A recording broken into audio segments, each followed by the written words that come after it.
ਮੈਂ ਅੰਮ੍ਰਿਤਪਾਲ। ਅੱਜ real info series ਵਿੱਚ ਅਸੀਂ ਫਿਰ ਸ਼ਾਮਿਲ ਹੋਏ ਹਾਂ। ਸਾਡੇ ਨਾਲ ਨੇ ਉੱਘੇ ਸਮਾਜ ਸ਼ਾਸਤਰੀ ਸ਼੍ਰੀ ਰਾਜਵਿੰਦਰ ਸਿੰਘ ਜੀ। ਸਵਾਗਤ ਹੈ ਤੁਹਾਡਾ ਰੀਅਲ ਇਨਫੋ ਟਾਕ ਸੀਰੀਜ਼ ਵਿੱਚ। ਤੇ ਅੱਜ ਅਸੀਂ ਰਾਜਵਿੰਦਰ ਜੀ ਤੁਹਾਡੇ ਨਾਲ ਜਾਣਨਾ ਚਾਹੁੰਦੇ ਹੈਗੇ ਆ ਬਿਲਡਿੰਗ ਅਪ ਕੌਨਫੀਡੈਂਸ ਬਾਰੇ। ਜਿਹੜਾ ਆਤਮ ਵਿਸ਼ਵਾਸ ਹੈਗਾ ਆ, ਇਹਦੀ ਸਿਰਜਣਾ ਕਿਸ ਤਰ੍ਹਾਂ ਕੀਤੀ ਜਾਵੇ, ਬੱਚਿਆਂ ਦੇ ਰੈਫਰੈਂਸ ਵਿੱਚ ਹੀ ਆਪਾਂ ਇਹ ਗੱਲ ਕਰਦੇ ਹਾਂ ਤੁਹਾਡੇ ਨਾਲ। ਤੇ ਅਸੀਂ ਇਸ ਟੌਪਿਕ ਨੂੰ ਅੱਜ ਛੇੜਨਾ ਚਾਹੁੰਦੇ ਹਾਂ ਕਿ ਜਿਹੜੇ ਬੱਚੇ ਬਹੁਤ ਕਈ ਵਾਰ ਆਪਣੇ ਆਪ ਨੂੰ ਵੀਕ ਮਹਿਸੂਸ ਕਰਦੇ ਹੈਗੇ ਨੇ ਸਟੇਜ ਤੱਕ ਪਹੁੰਚਾਉਣ ਲਈ, ਟੀਚਰ ਤੱਕ ਪਹੁੰਚਾਉਣ ਲਈ, ਜਾਂ ਸਮਾਜ ਵਿੱਚ ਸਿਰਫ ਗੱਲ ਕਰਨ ਵਾਸਤੇ ਵੀ, ਉਹਨਾਂ ਬਾਰੇ ਆਪਾਂ ਕੁਛ ਨਾ ਕੁਛ ਗੱਲ ਤੁਹਾਡੇ ਨਾਲ ਕਰਨਾ ਚਾਹੁੰਦੇ ਹਾਂ। ਸਵਾਗਤ ਹੈ ਜੀ। ਥੈਂਕ ਯੂ ਅੰਮ੍ਰਿਤਪਾਲ ਜੀ। ਬਹੁਤ ਇੰਪੋਰਟੈਂਟ ਟੌਪਿਕ ਹੈ ਜਿਹੜਾ ਤੁਸੀਂ ਅੱਜ ਚੁੱਕਿਆ ਜੀ, ਸੈਲਫ ਕੌਨਫੀਡੈਂਸ। ਇਹ ਇੱਕ ਕਿਸਮ ਦੀ ਬੈਕਬੋਨ ਹੈ। ਜੇ ਕਿਸੇ ਵਿੱਚ ਸੈਲਫ ਕੌਨਫੀਡੈਂਸ ਦੀ ਕਮੀ ਹੈ ਤਾਂ ਉਹ ਆਪਣੀ ਜ਼ਿੰਦਗੀ 'ਚ ਕਦੀ ਉਹ ਅੱਗੇ ਲੰਘ ਹੀ ਨਹੀਂ ਸਕਦਾ। ਤੁਸੀਂ ਸਾਡੀ ਇਹ ਪਹਿਲੀ ਸਲਾਈਡ ਦੇਖ ਰਹੇ ਹੋ ਕਿ ਇੱਕ ਬਿੱਲੀ ਸ਼ੀਸ਼ਾ ਦੇਖ ਰਹੀ ਹੈ ਔਰ ਉਹਨੂੰ ਸ਼ੀਸ਼ੇ ਦੇ ਵਿੱਚ ਆਪਣੇ ਆਪ ਨੂੰ ਸ਼ੇਰ ਮਹਿਸੂਸ ਕਰ ਰਹੀ ਹੈ। ਮਤਲਬ ਇਹ ਸੈਲਫ ਕੌਨਫੀਡੈਂਸ ਜ਼ਿਆਦਾ ਹੈ। ਅੱਛਾ। ਹਾਂ, ਇਹਨੂੰ ਇਸ ਰੂਪ 'ਚ ਵੀ ਕਹਿ ਸਕਦੇ, ਓਵਰ ਕੌਨਫੀਡੈਂਸ ਵੀ ਕਹਿ ਸਕਦੇ ਹਾਂ। ਜੀ ਜੀ ਜੀ। ਔਰ ਸੈਲਫ ਕੌਨਫੀਡੈਂਸ ਵੀ ਕਿ ਮੇਰੇ ਕੋਲ ਇੰਨੀ ਹਿੰਮਤ ਹੈਗੀ ਹੈ, ਇੰਨਾ ਕੌਨਫੀਡੈਂਸ ਹੈਗਾ ਕਿ ਮੈਂ ਸ਼ੇਰ ਨਾਲ ਵੀ ਮੁਕਾਬਲਾ ਕਰ ਸਕਦੀ ਹੈ। ਔਰ ਅੱਜ ਦੇ ਬੱਚਿਆਂ ਜੋ ਕੰਪੀਟੀਟਿਵ ਵਰਲਡ ਹੈ, ਜਦ ਤੱਕ ਸਾਡੇ ਤੇ ਸੈਲਫ ਕੌਨਫੀਡੈਂਸ ਨਹੀਂ ਹੋਏਗਾ, ਸਾਡੇ ਬੱਚੇ ਆਉਣ ਵਾਲੇ ਕੰਪੀਟੀਸ਼ਨ ਦੇ ਵਿੱਚ ਆਪਣੇ ਆਪ ਨੂੰ ਸਟੈਂਡ ਨਹੀਂ ਕਰ ਪਾਉਣਗੇ। ਜੀ।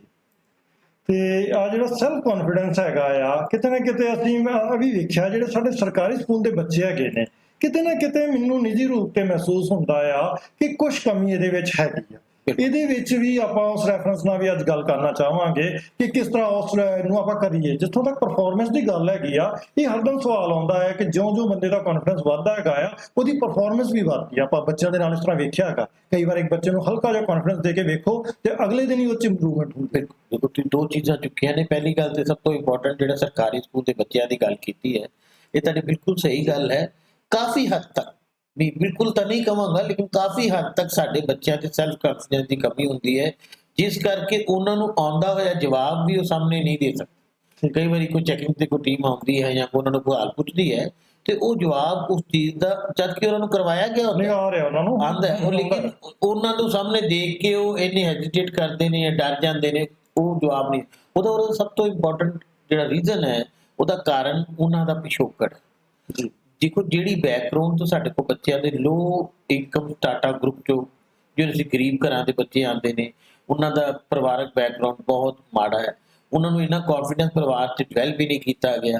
ਹੋਰ ਤੇ ਹੋਰ ਛੋਟੀ ਗੱਲ ਜਿਹਦੇ ਪਿੱਛੇ ਡਿਸਕਸ ਅਸੀਂ ਕਰ ਰਹੇ ਸੀ ਕਿ ਉਹਨਾਂ ਦੇ ਨਾਵਾਂ ਤੋਂ ਵੀ ਉਹਨਾਂ ਦਾ ਸੈਲਫ ਕੌਨਫੀਡੈਂਸ ਡਿੱਗਿਆ ਹੁੰਦਾ ਜੀ। ਜੇ ਉਹਦਾ ਕੋਈ ਕੰਪਲੈਕਸ਼ਨ ਜਿਹੜਾ ਡਾਰਕ ਹੈ ਤੇ ਉਹਦਾ ਨਾਂ ਕਾਲੂ ਪਾਇਆ ਹੋਇਆ।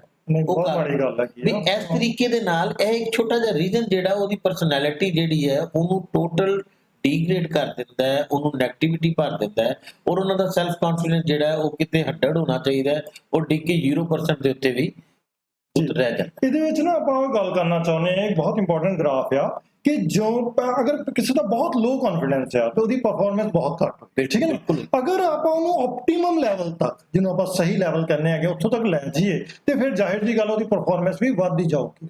ਮਗਰ ਇਸ ਗ੍ਰਾਫ 'ਚ ਇੱਕ ਬਹੁਤ ਇੰਪੋਰਟੈਂਟ ਚੀਜ਼ ਆ ਵੇਖਣ ਵਾਲੀ ਕਿ ਜੇ ਸਾਡਾ ਕੌਨਫੀਡੈਂਸ ਓਵਰ ਕੌਨਫੀਡੈਂਸ ਵਿੱਚ ਹੋ ਜਾਵੇ ਤੇ ਫਿਰ ਵੀ ਉਸ ਬੱਚੇ ਨੂੰ ਜਾਂ ਉਸ ਮਨੁੱਖ ਨੂੰ ਘਾਟ ਪਏਗੀ। ਤੁਸੀਂ ਇਹਦੇ ਬਾਰੇ ਕੀ ਕਹਿਣਾ ਚਾਹੋਗੇ? ਬਿਲਕੁਲ ਸਹੀ ਗੱਲ ਹੈ ਜੀ।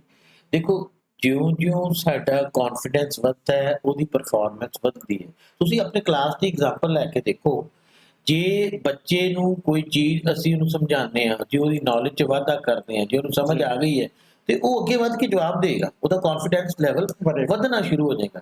ਔਰ ਕਿਸ ਲੈਵਲ ਦੇ ਉੱਤੇ ਜਦੋਂ ਬੱਚੇ ਨੂੰ ਥੋੜਾ ਜਿਹਾ ਕਿਤੇ ਜ਼ਿਆਦਾ ਅਸੀਂ ਕਰਵਾ ਦਿੰਦੇ ਸ਼ੁਰੂ ਕਰ ਦਿੰਦੇ ਹਾਂ, ਉਹਨੂੰ ਓਵਰ ਕੌਨਫੀਡੈਂਸ ਹੋ ਜਾਂਦਾ ਹੈ ਤੇ ਉਹਦਾ ਧਿਆਨ ਜਿਹੜਾ ਉਹ ਸ਼ਰਾਰਤ ਵੱਲ ਜ਼ਿਆਦਾ ਹੋ ਜਾਂਦਾ ਹੈ। ਉਹ ਇੱਕ ਬਗੈਰ ਸੋਚੇ ਸਮਝੇ ਉਹਦਾ ਜਵਾਬ ਦੇ ਦਿੰਦਾ ਹੈ ਔਰ ਉਹਦਾ ਜਵਾਬ ਗਲਤ ਹੋ ਜਾਂਦਾ ਹੈ, ਉਹਨੂੰ ਅਸੀਂ ਓਵਰ ਕੌਨਫੀਡੈਂਸ ਕਹਿੰਦੇ। ਯਾਨੀ ਬੜਾ ਹੇਅਰ ਥਿਨ ਡਿਫਰੈਂਸ ਹੈ।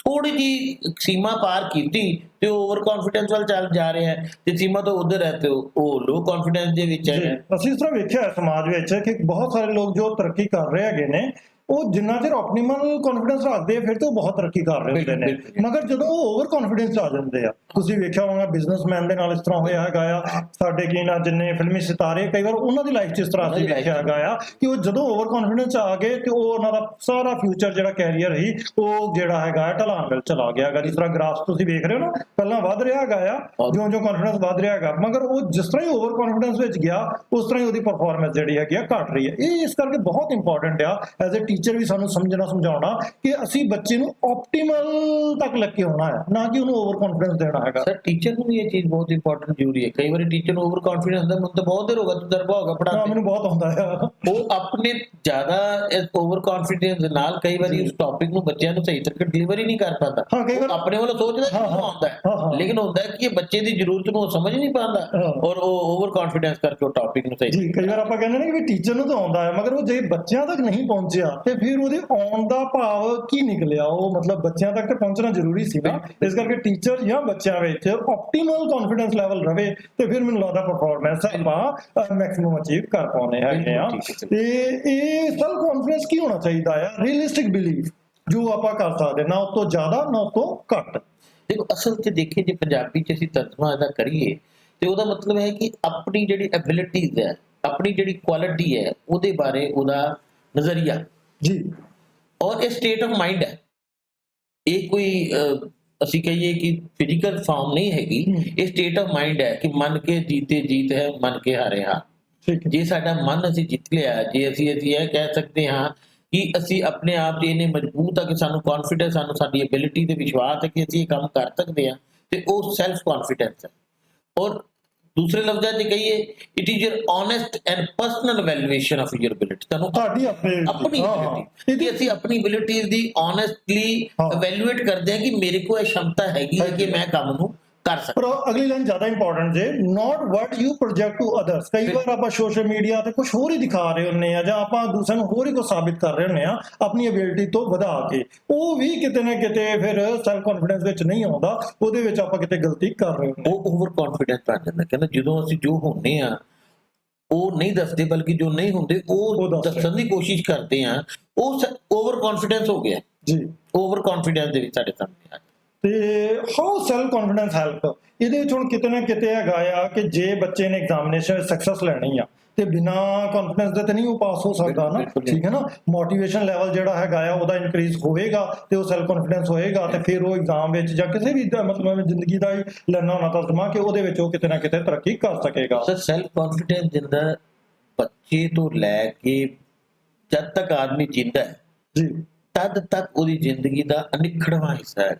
ਜੇ ਉਹਨੂੰ ਆਪਣੇ ਆਪ ਤੇ ਆਤਮ ਵਿਸ਼ਵਾਸ ਹੈ ਤੇ ਉਹ ਜ਼ਿੰਦਗੀ 'ਚ ਸਭ ਚੀਜ਼ਾਂ ਅਚੀਵ ਕਰ ਸਕਦਾ ਹੈ ਜਿਹੜੀਆਂ ਵੀ ਉਹ ਅਚੀਵ ਕਰਨਾ ਚਾਹੇ।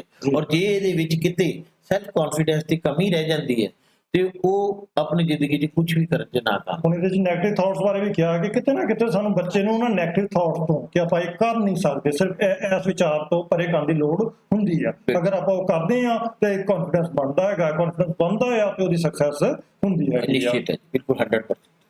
ਆਪਟੀਮਲੀ ਸੈਲਫ ਕੌਨਫੀਡੈਂਟ ਪੀਪਲ ਜਿਹੜੇ ਹੁੰਦੇ ਨੇ, ਉਹਦੇ ਵਿੱਚ ਤੁਸੀਂ ਵੇਖੋਗੇ ਕਿ ਉਹਨਾਂ ਦੀ ਜਿਹੜੀ ਐਬਿਲਿਟੀ ਫॉर ਸਕਸੈਸ ਹੈਗੀ ਆ, ਸਟ੍ਰੈਟਜੀ ਬਣਾਉਣਾ, ਨੌਲੇਜ ਗੇਨ ਕਰ ਲੈਣਾ, ਇਹ ਸਾਰਾ ਉਹਨਾਂ ਲਈ ਬਹੁਤ ਆਸਾਨ ਰਹਿੰਦਾ ਹੈਗਾ ਆ। ਤੇ ਜਿਹੜੇ ਲੋਕ ਇਹ ਤੋਂ ਥੋੜਾ ਜਿਹਾ ਪਿੱਛੇ ਜਾਂ ਅੱਗੇ ਚਲੇ ਜਾਂਦੇ ਹੈਗੇ ਨੇ, ਉਹ ਮੈਨੂੰ ਲੱਗਦਾ ਲਾਈਫ ਵਿੱਚ ਕਿਤੇ ਨਾ ਕਿਤੇ ਮੁਸ਼ਕਲ 'ਚ ਪੈਂਦੇ ਹੈਗੇ। ਬਿਲਕੁਲ ਠੀਕ ਗੱਲ ਹੈ ਤੁਹਾਡੀ ਸਰ।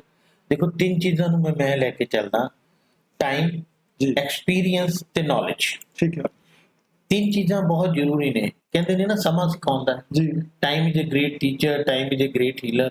ਟਾਈਮ ਤੋਂ ਤੁਹਾਨੂੰ ਬਹੁਤ ਸਾਰਾ ਤਜਰਬਾ ਮਿਲਦਾ ਹੈ, ਔਰ ਤਜਰਬਾ ਜਿਹੜਾ ਹੈ ਉਹੀ ਤਜਰਬਾ ਤੁਹਾਡਾ ਜਿਹੜਾ ਤੁਹਾਨੂੰ ਨੌਲੇਜ ਦਿੰਦਾ ਹੈ। ਉਹਦੇ ਨਾਲ ਹੀ ਸੈਲਫ ਕੌਨਫੀਡੈਂਸ ਜਿਹੜਾ ਤੁਹਾਡੇ ਵਿੱਚ ਡਿਵੈਲਪ ਹੁੰਦਾ। ਇੱਕਦਮ ਕੋਈ ਇਹ ਚੀਜ਼ ਨਹੀਂ ਹੈ ਕਿ ਤੁਸੀਂ ਕਿਤੋਂ ਟ੍ਰੇਨਿੰਗ ਲੈ ਲਓ ਸੈਲਫ ਕੌਨਫੀਡੈਂਸ ਦੀ, ਇੱਕਦਮ ਨਹੀਂ ਆਉਣਾ। ਜਦ ਤੱਕ ਤੁਹਾਡੇ ਕੋਲ ਨੌਲੇਜ ਨਹੀਂ ਹੈ, ਜਦ ਤੱਕ ਤੁਹਾਡੇ ਕੋਲ ਐਕਸਪੀਰੀਅੰਸ ਨਹੀਂ ਹੈ, ਤਦ ਤੱਕ ਤੁਹਾਡੇ ਵਿੱਚ ਜਿਹੜਾ ਸੈਲਫ ਕੌਨਫੀਡੈਂਸ, ਆਤਮ ਵਿਸ਼ਵਾਸ ਜਿਹੜਾ ਡਿਵੈਲਪ ਹੋਣਾ ਹੈ ਉਹ ਇੰਨਾ ਸੌਖਾ ਨਹੀਂ। ਔਰ ਇਹ ਦੋਨੋਂ ਚੀਜ਼ਾਂ ਆਤਮ ਵਿਸ਼ਵਾਸ। ਪਰ ਆਪਾਂ ਇਹ ਕਹਿਣਾ ਚਾਹੁੰਦੇ ਕਿ ਜਿਹੜੇ ਲੋਕ ਆਪਟੀਮਲ ਸੈਲਫ ਕੌਨਫੀਡੈਂਸ ਰੱਖਦੇ ਆ, ਇੱਕ ਤੇ ਉਹ ਫੇਲਿਅਰ ਤੋਂ ਡੀਮੋਟੀਵੇਟ ਨਹੀਂ ਹੁੰਦੇ ਹੈਗੇ। ਬਿਲਕੁਲ, ਕਿਉਂਕਿ ਉਹਨਾਂ ਨੂੰ ਪਤਾ ਕਿ ਫੇਲਿਅਰ ਰਸਤੇ ਦਾ ਹੀ ਇੱਕ, ਉਸ ਜਿਹੜਾ ਆਪਾਂ ਮੰਜ਼ਿਲ ਨੂੰ ਜਾ ਰਹੇ ਹਾਂ ਉਸ ਰਸਤੇ ਦਾ ਹੀ ਇੱਕ ਹਿੱਸਾ ਹੈਗਾ ਸੀ। ਉਹ ਕੋਈ ਇਹੋ ਜਿਹੀ ਚੀਜ਼ ਨਹੀਂ ਸੀ ਕਿ ਫੇਲਿਅਰ ਹੋ ਗਿਆ ਤਾਂ ਹੁਣ ਮੈਨੂੰ ਵਾਪਸ ਮੁੜਨਾ ਪੈਣਾ ਇੱਥੋਂ। ਉਸ ਤੋਂ ਬਾਅਦ ਵੀ ਲਾਈਫ ਹੈਗੀ ਆ, ਉਸ ਤੋਂ ਬਾਅਦ ਵੀ ਕੁਛ ਹੈਗੀ ਆ। ਉਹ ਕਿਤੇ ਨਾ ਕਿਤੇ ਫਿਊਚਰ ਬਾਰੇ ਵੀ ਆਪਟੀਮਿਸਟਿਕ ਰਹਿੰਦੇ ਹੈਗੇ ਨੇ। ਇੱਥੇ ਚੀਜ਼ਾਂ ਜੋੜਨਾ ਚਾਹਾਂਗਾ। ਦੇਖੋ ਜਿਹੜਾ ਸੈਲਫ ਕੌਨਫੀਡੈਂਸ ਹੈ ਨਾ, ਉਹ ਬੰਦੇ ਨੂੰ ਆਪਣੇ ਆਪ ਦਿਮਾਗ ਦੇ ਵਿੱਚੋਂ ਜਿਹੜੇ ਨਕਾਰਾਤਮਕ ਵਿਚਾਰ ਨੇ ਨਾ ਉਹਨਾਂ ਤੋਂ ਦੂਰ ਰਹਿਣਾ ਚਾਹੀਦਾ, ਸਭ ਤੋਂ ਨੰਬਰ 1 ਜੀ। ਉਹ ਤਾਂ ਪਹਿਲਾਂ ਆਪਾਂ ਗੱਲ ਕੀਤੀ, ਬਿਲਕੁਲ ਸਹੀ ਗੱਲ। ਮਨੋਬਲ ਨੂੰ ਵਧਾਉਣ ਵਾਲਾ ਜਿਹੜਾ ਬੰਦਿਆਂ ਦੇ ਨਾਲ ਤਾਂ ਸਾਥ ਦੇਣਾ ਚਾਹੀਦਾ। ਯਾਨੀ ਕਿ ਤੁਹਾਡੀ ਕੰਪਨੀ ਵੀ ਇਹੋ ਜਿਹੀ ਹੋਣੀ ਚਾਹੀਦੀ ਹੈ ਜਿਹੜੇ ਤੁਹਾਡੇ ਕੌਨਫੀਡੈਂਸ ਨੂੰ ਵਧਾਵੇ, ਨਾ ਕਿ ਉਹ ਤੁਹਾਡੇ ਘਟਾਵੇ। ਤੀਸਰਾ ਗੱਲ ਕਹੀਏ ਤੇ ਆਪਣਾ ਜਿਹੜਾ ਐਬਿਲਿਟੀ ਹੈ, ਜਿਹੜਾ ਆਪਣਾ ਹੁਨਰ ਹੈ, ਉਹਨੂੰ ਪਹਿਚਾਨਣਾ ਸਭ ਤੋਂ ਜ਼ਿਆਦਾ ਜ਼ਰੂਰੀ ਹੈ। ਆਪਣੀਆਂ ਗਲਤੀਆਂ, ਦੇਖੋ ਤੁਸੀਂ ਗਲਤੀਆਂ ਦੀ ਗੱਲ ਕੀਤੀ, ਗਲਤੀ ਕਰਨਾ ਗਲਤ ਨਹੀਂ ਜੀ ਮੈਂ ਗਲਤੀ ਕਰਨ ਨੂੰ ਗਲਤ ਨਹੀਂ ਕਹਿੰਦਾ, ਅੱਛਾ, ਠੀਕ ਹੈ। ਲੇਕਿਨ ਗਲਤੀ ਕਰਕੇ ਉਹਨੂੰ ਦੁਹਰਾਣਾ ਔਰ ਉਹ ਤੋਂ ਸਬਕ ਨਾ ਲੈਣਾ ਉਹ ਗਲਤ। ਜੀ ਸਹੀ ਗੱਲ। ਗਲਤੀਆਂ ਕਰੋ, ਗਲਤੀ ਤਾਂ ਆਪਾਂ ਸਿੱਖ ਸਕਦੇ ਹਾਂ। ਗਲਤੀ ਤੋਂ ਸਿੱਖੋ, ਗਲਤੀ ਨੂੰ ਆਪਾਂ ਸਿੱਖ ਸਕਦੇ ਹਾਂ। ਉਹ ਗਲਤੀ ਨੂੰ ਆਪਣੀ ਜ਼ਿੰਦਗੀ ਤੋਂ ਦੂਰ ਕਰ। ਹੁਣ ਆਪਾਂ ਜਿਸ ਤਰ੍ਹਾਂ ਕਹੀ ਕਿ ਜਿਹਨਾਂ ਕੋ ਆਪਟੀਮਲ ਹੈਗਾ ਉਹਨਾਂ ਦੀ ਤੇ ਗੱਲ ਸਹੀ ਹੋਊਗੀ ਕਿ ਉਹ ਤੇ ਸਾਰੇ ਪੋਜ਼ਿਟਿਵ ਪੱਖ ਰੱਖਦੇ ਆ, ਮਗਰ people with low self confidence ਉਹਨਾਂ ਦੀ ਪ੍ਰੋਬਲਮ ਕੀ ਆਉਂਦੀ ਹੈ ਕਿ ਇੱਕ ਤੇ ਪਹਿਲੀ ਗੱਲ ਬੜੇ ਕਨਫਿਊਜ਼ਡ ਰਹਿੰਦੇ ਹੈਗੇ ਨੇ, ਉਹ ਹਰ ਚੀਜ਼ ਨੂੰ ਮਤਲਬ ਬੜੀ ਮੁਸ਼ਕਲ ਨਾਲ ਲੈਂਦੇ ਹੈਗੇ ਆ। ਜਾਂ ਕਈ ਵਾਰ ਆਪਾਂ ਕਹਿੰਦੇ ਹਾਂ ਨਾ ਕਿ ਉਹਨਾਂ ਨੂੰ ਕੋਈ ਪੁੱਛਿਆ ਵੀ ਜਾਵੇ ਤਾਂ ਵਿਚਾਰੇ ਕਹਿੰਦੇ ਮੇਰੇ ਖਿਆਲ ਨਾਲ ਇਸ ਤਰ੍ਹਾਂ ਹੋ ਸਕਦਾ, ਸ਼ਾਇਦ ਇਸ ਤਰ੍ਹਾਂ ਹੋ ਸਕਦਾ। ਉਹ ਮਤਲਬ ਕੌਨਫੀਡੈਂਟ ਨਹੀਂ ਹੁੰਦੇ ਕਿ ਬਈ ਕੌਨਫੀਡੈਂਟ ਨਹੀਂ ਹੁੰਦੇ, ਉਹ ਹਰ ਗੱਲ ਦੇ ਉੱਤੇ ਕੌਨਫੀਡੈਂਟ ਨਹੀਂ ਹੈ। ਜੇ ਉਹਨਾਂ ਨੇ ਕੋਈ ਚੀਜ਼ ਆਪਣੀ ਖਰੀਦਣੀ ਹੈ, ਜੇ ਸ਼ਾਪਿੰਗ ਵੀ ਕਰਨੀ ਹੈ, ਕੌਨਫੀਡੈਂਟ ਤੇ ਲੱਗੇ ਇਹ ਕਲਰ ਲੈ ਲਵਾਂ ਕਿ ਇਹ ਕਲਰ ਲੈ, ਕਨਫਿਊਜ਼ ਨੇ ਉਹ। ਠੀਕ ਹੈ। ਮੈਂ ਖਾਣ ਦੀ ਗੱਲ ਕਰ ਰਿਹਾ, ਖਾਵਾਂ ਕਿ ਨਾ ਖਾਵਾਂ, ਮੈਂ ਜਾਵਾਂ ਕਿ ਨਾ ਜਾਵਾਂ, ਮਤਲਬ ਬਹੁਤ ਬੇਸਿਕ ਚੀਜ਼ਾਂ ਸੀ। ਯਾਨੀ ਕਿ ਉਹ ਕਿਸੇ ਕੋਲੋਂ ਕੁਐਸਚਨ ਵੀ ਨਹੀਂ ਪੁੱਛ ਸਕਦੇ, ਮੈਂ ਉਹਨੂੰ ਪੁੱਛ ਲਾਂ ਕਿਤੇ ਨਾਰਾਜ਼ ਹੀ ਨਾ ਹੋਵੇ। ਯਾਨੀ ਕਿ ਉਹ ਆਪਣੇ ਆਪ ਨੂੰ ਐਕਸਪ੍ਰੈਸ ਹੀ ਨਹੀਂ ਕਰ ਪਾਉਂਦੇ ਦੂਜਿਆਂ ਦੇ ਸਾਹਮਣੇ, ਸੈਲਫ ਡਾਊਟ ਬਹੁਤ ਕੋਈ ਜ਼ਿੰਮੇਵਾਰੀਆਂ ਵੀ ਨਹੀਂ ਲੈ ਸਕਦੇ। ਜੀ ਉਹਨਾਂ ਦਾ ਸੈਲਫ ਡਾਊਟ ਬਹੁਤ ਜ਼ਿਆਦਾ ਰਹਿੰਦੇ ਹੈਗੇ। ਉਹ ਖੁਦ ਤੇ ਹੀ ਡਾਊਟ ਕਰੇ, ਕੋਈ ਕਰੇ ਨਾ ਕਰੇ ਉਹ ਖੁਦ ਹੀ ਡਾਊਟ ਕਰ ਰਹੇ ਹੁੰਦੇ ਨੇ ਤੇ ਉਹਨਾਂ ਦਾ ਫੋਕਸ ਨਾ ਆਪਣੀ ਸ਼ਾਰਟ ਕਮਿੰਗਸ ਤੇ ਹੁੰਦਾ ਰਹਿੰਦਾ ਹੈ। ਤੇ ਜਿਹੜੀਆਂ ਉਹਨਾਂ ਕੋਲ ਕਾਮਯਾਬੀਆਂ ਹੈਗੀਆਂ ਨੇ, ਜੋ ਉਹਨਾਂ ਕੋਲ ਪ੍ਰਾਪਤੀਆਂ ਹੈਗੀਆਂ ਨੇ, ਉਹ ਉਹਨਾਂ ਨੂੰ ਨਹੀਂ ਦੇਖ ਰਹੇ। ਉਹ ਆਪਣੀ ਐਬਿਲਿਟੀ ਨੂੰ ਸਾਹਮਣੇ ਲਿਆ ਕੇ ਲੋਕਾਂ ਤੱਕ ਪਹੁੰਚਾ ਹੀ ਨਹੀਂ ਪਾਉਂਦੇ, ਕਿਉਂਕਿ ਉਹਨਾਂ ਕੋਲ ਇਹਨਾਂ ਕੌਨਫੀਡੈਂਸ ਹੀ ਨਹੀਂ ਕਿ ਜੋ ਉਹਨਾਂ 'ਚ ਐਬਿਲਿਟੀਜ਼ ਨੇ, ਜੋ ਉਹਨਾਂ 'ਚ ਗੁਣ ਨੇ, ਉਸ ਨੂੰ ਸਮਾਜ ਵਿੱਚ ਦੱਸ ਸਕਣ। Behaviour of people with low self confidence, ਇਹ ਤੁਸੀਂ ਵੇਖਿਆ ਹੋਗਾ ਕੁਝ ਬੱਚੇ, ਤੁਸੀਂ ਆਪਾਂ ਵੇਖੀ ਨਾ 30 ਬੱਚਿਆਂ ਦੀ ਕਲਾਸ ਵਿੱਚ ਆਪਾਂ ਜਦੋਂ ਜਾਂਦੇ ਆ, ਕੁਝ ਬੱਚੇ ਇੱਕਦਮ ਸ਼ਾਏ ਜੇ ਆਖਰੀ ਜੇ ਨੁੱਕਰ ਕੋਨੇ ਵਿੱਚ ਬੈਠੇ ਹੋਏ, ਠੀਕ ਹੈ ਨਾ, ਉਹ ਨਜ਼ਰ ਆਉਂਦੇ ਹੈਗੇ, ਠੀਕ ਹੈ ਨਾ, ਤੇ ਉਹ ਓਵਰ ਕ੍ਰਿਟੀਕਲ ਆਫ ਦੈਮਸੈਲਫ ਹੁੰਦੇ ਨੇ। ਉਹਨਾਂ ਨੂੰ ਮਤਲਬ ਉਹਨੂੰ ਪੁੱਛੋ ਨਾ ਬੇਟਾ ਆਉਂਦਾ ਤੁਹਾਨੂੰ, ਉਹ ਪਹਿਲਾਂ ਹੀ ਕਹਿੰਦਾ ਕਿ ਨਹੀਂ ਆਉਂਦਾ ਹੈਗਾ। ਮਤਲਬ ਚਾਹੇ ਉਹ ਕਿੰਨਾ ਵੀ ਤੁਸੀਂ ਈਜ਼ੀ ਸਵਾਲ ਉਹਨੂੰ ਪੁੱਛਣ ਦੀ ਕੋਸ਼ਿਸ਼ ਕਰ ਰਹੇ ਜੇ, ਉਹ ਪਹਿਲਾਂ ਹੀ ਮੰਨ ਲੈਂਦਾ ਕਿ ਨਹੀਂ ਮੈਨੂੰ ਨਹੀਂ ਆਉਂਦਾ। ਬਿਲਕੁਲ ਠੀਕ, ਸਹੀ, ਬਿਲਕੁਲ ਸਹੀ ਕਹਿ ਰਹੇ ਹੋ। ਦੇਖੋ ਬੱਚਿਆਂ ਦੇ ਨਾਲ ਈਵਨ ਕਿ ਆਲ ਹਿਊਮਨ ਬੀਇੰਗ ਚ ਹੈ ਕਿ ਜੇ ਬੱਚਾ ਉਹ ਲੋ ਕੌਨਫੀਡੈਂਸ ਵਾਲਾ ਬੰਦਾ ਹੈ ਤੇ ਉਹ ਸ਼ਾਈ ਨੇਚਰ ਦਾ ਹੋਏਗਾ, ਉਹ ਰਿਜ਼ਰਵ ਪਰਸਨੈਲਿਟੀ, ਜ਼ਿਆਦਾ ਗੱਲ ਨਹੀਂ ਕਰੇਗਾ, ਉਹਨੂੰ ਡਰ ਲੱਗਦਾ ਕਿ ਮੈਂ ਜ਼ਿਆਦਾ ਗੱਲ ਗਲਤ ਹੀ ਬੋਲਾਂਗਾ ਸ਼ਾਇਦ ਨਾ ਬੋਲਦਾ। ਉਹ ਜਿਹੜਾ ਆਪਣੇ ਪਾਸ ਫੇਲਿਅਰ ਔਰ ਨੈਗੇਟਿਵ ਆਊਟਕਮ ਦੇ ਉੱਤੇ ਬਹੁਤ ਜ਼ਿਆਦਾ ਰਹਿੰਦਾ ਵੀ ਕਿਤੇ ਮੈਂ ਪਿੱਛੇ ਫੇਲ ਹੋਇਆ ਤੇ ਹੁਣ ਦੁਬਾਰਾ ਫੇਲ। ਅੱਛਾ ਇੱਕ ਚੀਜ਼ ਹੋਰ ਮੈਂ ਵੇਖੀ ਆ, ਉਹ ਮਨ ਚ ਨਾ ਕਈ ਵਾਰ ਇਹ ਸੋਚਦਾ ਰਹਿੰਦਾ ਕਿ ਸ਼ਾਇਦ ਮੇਰਾ ਹੀ ਕਸੂਰ ਹੈਗਾ। ਹਾਂ, ਜੇ ਕੁਝ ਨਹੀਂ ਵੀ ਹੋਇਆ ਨਾ, ਹਾਂ, ਅਗਰ ਮਤਲਬ ਸਕੂਲ 'ਚ ਕੋਈ ਗਲਤ ਚੀਜ਼ ਹੋ ਰਹੀ ਹੈਗੀ ਹੈ ਨਾ, ਉਹਨੂੰ ਇਸ ਤਰ੍ਹਾਂ ਡਰ ਲੱਗਦਾ ਕਿ ਸ਼ਾਇਦ ਮੇਰਾ ਹੀ ਨਾਂ ਲੱਗ ਜਾਣਾ ਇਹਦੇ ਵਿੱਚ। ਮੈਂ ਇਸ ਤਰ੍ਹਾਂ ਵੇਖਿਆ ਉਹ ਬੱਚੇ ਨਾ ਅੰਦਰੋਂ ਡਰੇ ਜਿਹੜੇ ਮਹਿਸੂਸ ਕਰਦੇ ਹੈਗੇ ਨੇ, ਤੇ ਐਜ਼ ਅ ਟੀਚਰ ਸਾਨੂੰ ਕਈ ਵਾਰ ਉਹ ਬੱਚੇ ਨੂੰ ਪਛਾਣਨਾ ਚਾਹੀਦਾ ਹੈਗਾ, ਕਿਉਂਕਿ ਉਹਨਾਂ ਵਾਸਤੇ ਹੀ ਅੱਜ ਵੀ ਆਪਾਂ ਜਿਹੜਾ ਲੈਸਨ ਬੋਲ ਰਹੇ ਹੈਗੇ ਆ, ਉਹ ਉਹਨਾਂ ਵਾਸਤੇ ਤਾਂ ਹੈਗਾ ਨਾ ਕਿ ਜਿਹੜੇ ਬਹੁਤ ਲੋ ਸੈਲਫ ਕੌਨਫੀਡੈਂਸ ਵਿੱਚ ਹੈਗੇ ਨੇ, ਉਹਨਾਂ ਬੱਚਿਆਂ ਨੂੰ ਆਪਾਂ ਪਹਿਲਾਂ ਪਛਾਣੀਏ ਤੇ ਬਾਅਦ 'ਚ ਉਹਨਾਂ ਦੀ ਆਪਾਂ ਮਦਦ ਕਰ ਪਾਈਏ। ਇੱਥੇ ਮੈਨੂੰ ਇੱਕ ਐਗਜ਼ਾਮਪਲ ਸਰ ਯਾਦ ਆਈ ਹੈ, ਬਹੁਤ ਇੰਪੋਰਟੈਂਟ ਚੀਜ਼ ਹੈ ਜੀ। ਜਦੋਂ ਕੋਈ ਬੱਚਾ ਤੁਹਾਡੇ ਕੋਲ ਕੁਐਸਚਨ ਪੁੱਛਦਾ ਸ਼ਰਾਰਤੀ, ਔਰ ਅਸੀਂ ਉਹਨੂੰ ਚੁੱਪ ਕਰਾ ਦਿੰਦੇ ਹਾਂ, ਚੁੱਪ ਕਰਕੇ ਬਹਿ ਜਾ, ਤੂੰ ਤਾਂ ਸ਼ਰਾਰਤੀ ਬੜਾ, ਤੂੰ ਤੇ ਐਵੇਂ ਬੋਲਦਾ ਰਹਿੰਦਾ, ਤੇ ਉਹਦਾ ਇੱਕ ਤੇ ਕੁਐਸਚਨ ਪੁੱਛਣ ਦੀ ਐਬਿਲਿਟੀ ਖਤਮ ਹੋ ਜਾਂਦੀ, ਉਹਦੇ 'ਚ ਸੈਲਫ ਕੌਨਫੀਡੈਂਸ ਖਤਮ ਹੋ ਜਾਂਦਾ, ਉਹ ਦੁਬਾਰਾ ਡਰਦੇ ਮਾਰੇ ਝਿੜਕਾਂ ਦੇ ਡਰ ਕਰਕੇ ਤੁਹਾਡੇ ਕੋਲ ਕੁਐਸਚਨ ਪੁੱਛਦਾ ਹੀ ਨਹੀਂ। ਔਰ ਉਹਦੇ ਵਿੱਚ ਬਹੁਤ ਵੱਡਾ ਰੋਲ ਉਸ ਅਧਿਆਪਕ ਦਾ ਹੈ ਜਿਸ ਨੇ ਉਹਦੇ ਕੁਐਸਚਨ ਪੁੱਛਣ ਦੇ ਉੱਤੇ ਨਾ ਲਗਾ ਦਿੱਤੀ, ਰੋਕ ਲਗਾ ਦਿੱਤੀ। ਹੁਣ ਇਹ 'ਚ ਬੜਾ ਇੰਪੋਰਟੈਂਟ ਹੈ ਕਿਸ ਤਰੀਕੇ ਅਸੀਂ ਬੱਚਿਆਂ ਦੀ ਜਿਹੜਾ ਆਤਮ ਵਿਸ਼ਵਾਸ ਵਧਾਈਏ, that is a very important thing, ਉਹਦੇ ਬਾਰੇ ਅਸੀਂ ਗੱਲ ਕਰਾਂਗੇ।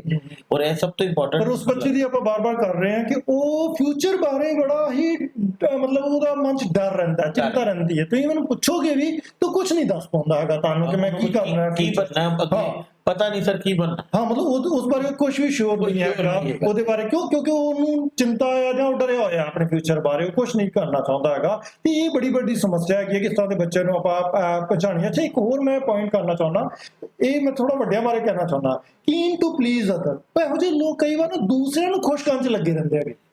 ਉਹਨਾਂ ਨੂੰ ਲੱਗਦਾ ਕਿ ਮੈਂ ਜੋ ਵੀ ਬੋਲ ਰਿਹਾ ਕਰ ਰਿਹਾ ਮੈਂ ਇਸ ਹਿਸਾਬ ਨਾਲ ਕਰਾਂ ਕਿ ਅਗਲਾ ਜਿਹੜਾ ਹੈਗਾ ਪਲੀਜ਼ ਰਵੇ, ਉਹ ਖੁਸ਼ ਰਵੇ, ਉਹ ਨਾ ਨਾਰਾਜ਼ ਹੋ ਜਾਵੇ। ਇਹ ਵੀ ਇੱਕ ਲੱਛਣ ਹੈ। ਚਾਪਲੂਸੀ ਸ਼ੁਰੂ ਹੀ ਇੱਥੋਂ ਹੁੰਦੀ ਹੈ, ਜਦੋਂ ਤੁਹਾਡੇ ਕੋਲ ਆਪਣੇ ਕੋਲ ਐਬਿਲਿਟੀ ਕੁਝ ਕਰਨ ਦੀ ਆਪਣੇ ਪੱਲੇ ਹੈ ਨਹੀਂ ਕਰ, ਤੇ ਤੁਸੀਂ ਚਾਹੁੰਦੇ ਹੋ ਕੋਈ ਜਗ੍ਹਾ ਬਣਾਣੀ, ਤੇ ਫਿਰ ਦੂਜਾ ਹੱਲ ਕੀ ਹੁੰਦਾ ਜੀ, ਚਾਪਲੂਸੀ ਕਰੋ ਤੇ ਹੈਡ ਤੁਹਾਨੂੰ ਜਿਹੜਾ ਹੈ। ਮੈਂ ਸਮਝ ਗਿਆ ਉਹ ਤੁਹਾਡਾ ਇਸ਼ਾਰਾ ਕਿੱਧਰ ਹੈਗਾ ਆ।